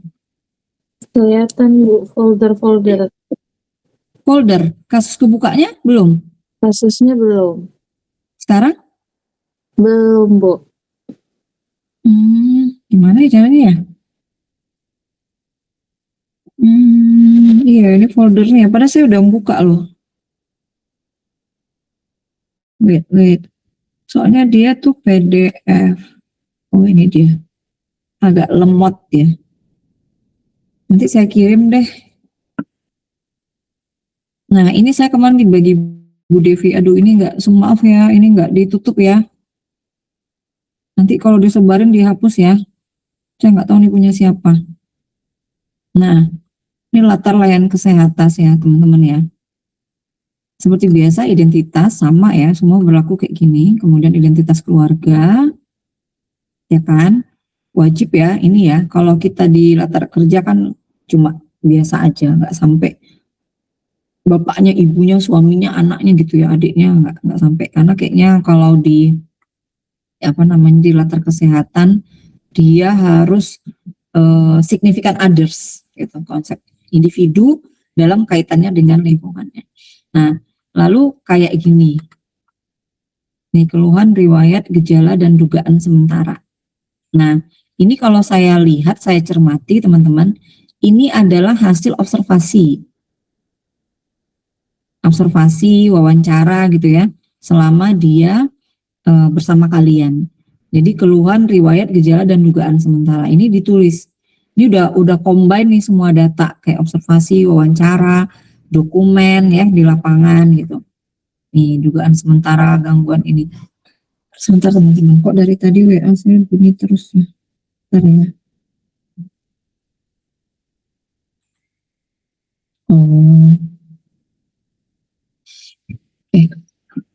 Nah ini kan kelihatan nih, ini semuanya observasi ya, hasil wawancara dan observasinya ada di sini. Lalu kemudian ada nggak tes yang dilibatkan? Nah ini juga udah masuk di sini. Nah kemudian masuk assessment, rancangan assessment. Ini kan sudah ada panduannya di kotak-kotak ini ya, teman-teman bikin ini. Ini saya lihat ya, ini kan kayak rancangan pelaksanaan, ini pelaksanaan, nanti HPP-nya di bawah. Jadi dia, nah di sini hasil assessment. Jadi observasi yang dilihat yang pertama fisik, nggak sulit ya. Jadi dia nggak ngintegrasikan, ini berdiri sendiri. Di aspek fisiknya gimana, lalu di aspek interaksi dan ekspresinya gimana. Ini semua data observasi. Kalau menurut saya tuh malah, mohon maaf ya, laporan klinis itu kalau menurut saya tidak sulit. Yang sulit itu menegakkan diagnosisnya sih dari simptomnya. Kemudian observasi pengerjaan pada saat psikotes. Psikotesnya kan berlangsung tuh. Nah, teman-teman tuliskan di sini.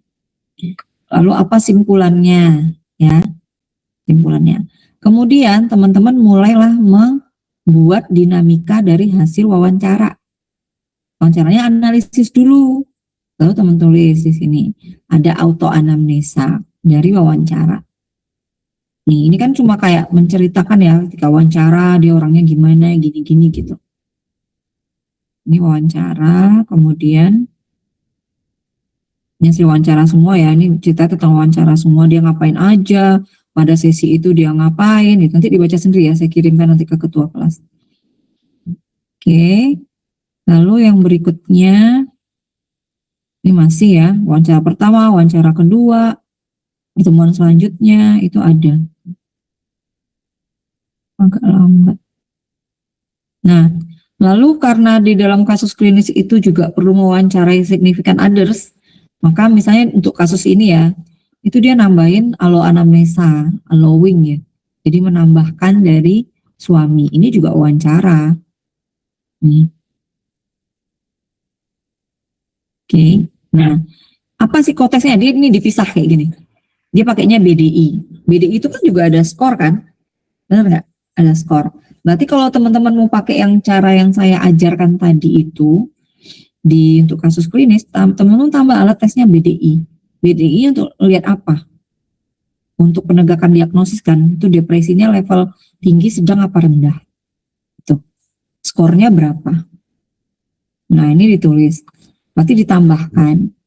Lalu ini tesnya berdiri sendiri nih. Makanya saya bilang di dalam kasus klinis itu sebenarnya kayaknya jauh lebih ringan untuk integrasi datanya ketimbang yang latar kerja dan latar pendidikan ya. Nah ini satu-satu nih berdiri sendiri hasil tesnya. Setelah itu baru diintegrasikan. Nah integrasi inilah yang pakai step yang tadi untuk nulisin yang ini. Cuma bedanya kan ketambahan alat-alat tes klinis kan. Apakah ketambahan BDI kah, ketambahan SSCT kah misalnya, TAT kah. Nah, menuliskan ini tuh sama aja dengan yang di latar kerja. Kita akan bicara tentang dia orang yang gimana kepribadiannya. Kalau kita lihat di sini kan pada kasus ini dia memulai dengan kalimat utama, klien menunjukkan ciri-ciri kepribadian yang cenderung perfeksionis dan seringkali mengkritik dirinya secara berlebihan. Untuk bisa mengatakan orang itu punya ciri kepribadian perfeksionis dan suka mengkritik, ini pasti sumber datanya dua.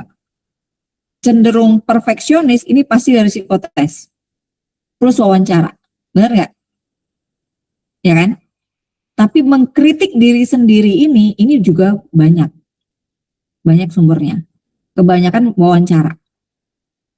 Kebanyakan akan wawancara ini atau wawancara baik dengan klien sendiri maupun dengan orang-orang di sekitarnya kita.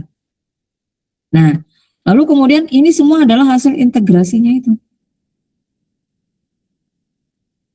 Bedanya nih teman-teman, untuk yang teman-teman di kasus klinis ya, di area ini ya, ini paling banyak bicara adalah tes kepribadian projektif. Karena di klinis. Mungkin non-pro-nya malah supporting ya jadinya. Ini berusaha untuk terlihat kuat gitu ya. Ini ada sifat kepala batu. Nah ini nanti ya. Sebenarnya kalau dilihat dari sini pada umumnya cara menulis itu ya juga mendinamikakan, mengintegrasikan data. Hanya tujuan pemeriksaannya yang berbeda. Ini kan dia panjang nih. Nah ini kan kalau misalnya di sini kompleksitasnya adalah kalau saya lihat ya di kasus klinis itu teman-teman perlu juga menambahkan data-data dokumen. Jadi misalnya kayak status gizi, status pemeriksaan fisik gitu ya. Kalau dia misalnya anak-anak, laporan tumbuh kembang, kecukupan imunisasi, ada indikasi stunting apa enggak dan lain-lain gitu loh.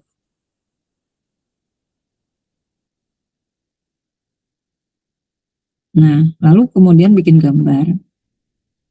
Ini malah nggak ada psikogram kayaknya Mbak. Tapi saya pernah juga loh lihat laporan ini yang pakai psikogram.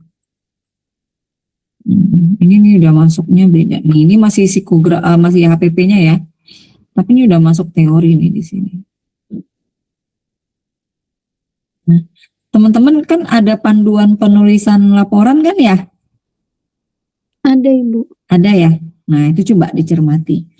Jadi kalau saya mencoba memaknai nih ya, dan menyimpulkan untuk kasus klinis, pola integrasi datanya itu sebenarnya sama, ya, mengintegrasikan itu sebenarnya sama aja. Kita punya sekian data yang kita maknai, kita gabung jadi satu, ini bicara tentang apa sebenarnya. Cuma cara menyajikannya yang berbeda. Ini kan nggak terbagi dalam 4 tadi kan, kepribadian segala macam, enggak. Jadi dia memang bicara nih semuanya. Jadi gini, Mbak Fadila ya tadi yang nanya ya? Iya Ya Ibu. benar. Ya, saya tuh membayangkan gini Mbak, kalau kasus-kasus di latar klinis itu kan kasusnya kecenderungannya adalah individual atau kalau enggak kelompok. Tapi kelompok pun sebenarnya adalah individu yang dilihat dalam konteks kelompok.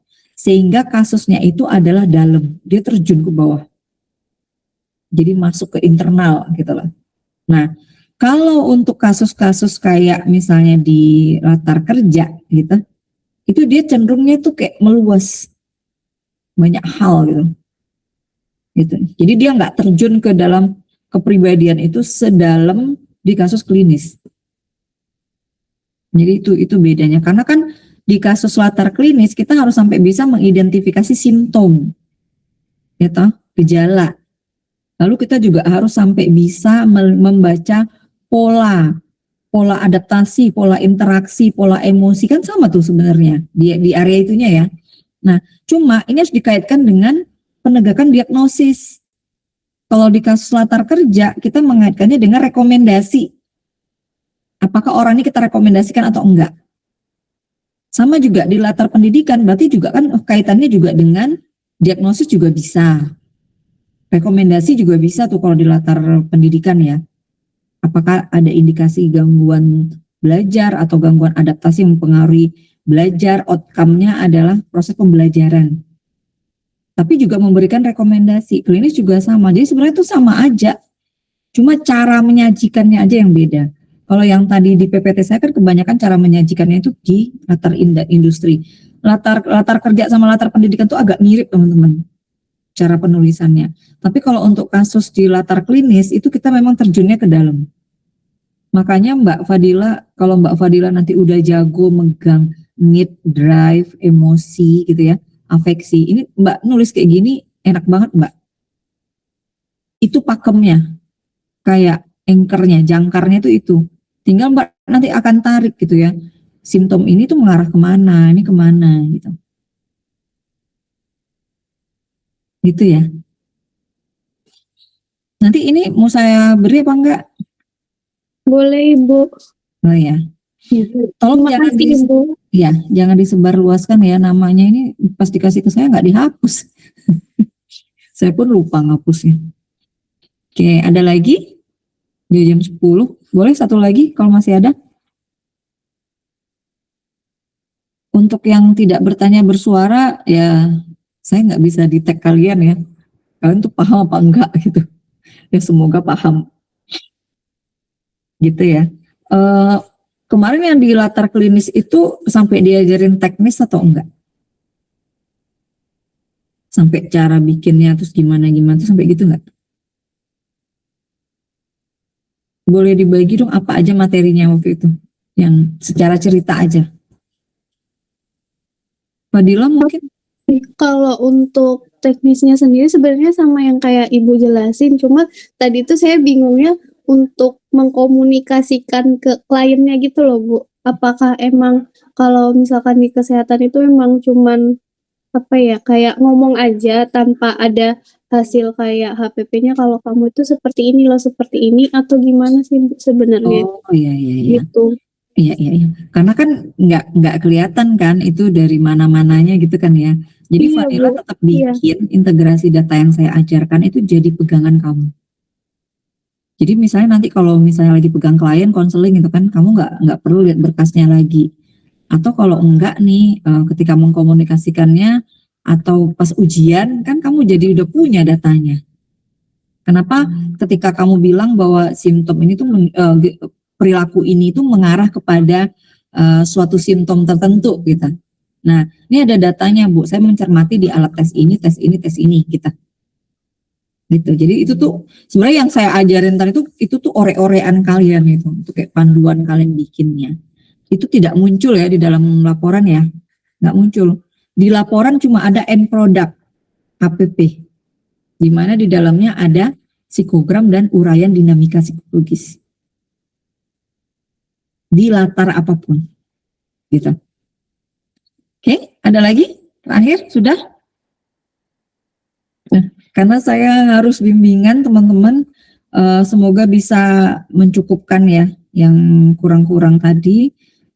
Kuncinya cuma satu ya, latihan, rajin merefleksikan keadaan, belajarnya juga dari merefleksikan diri sendiri, dibaca terus, dimaknai, ini apa kalau pengen jadi jago loh ya, jadi psikolognya mumpuni gitu ya, bisa nolong orang. Jadi psikolog nggak boleh males ya, nggak boleh males, jadi harus latih terus sampai akhirnya skillful nanti. Oke, gitu ya semua. Tadi saya nggak lupa membuka dengan properly, saya mohon maaf, tapi saya akan tutup secara properly. Demikian kuliah hari ini, mari kita ucapkan hamdalah, alhamdulillahirabbil alamin.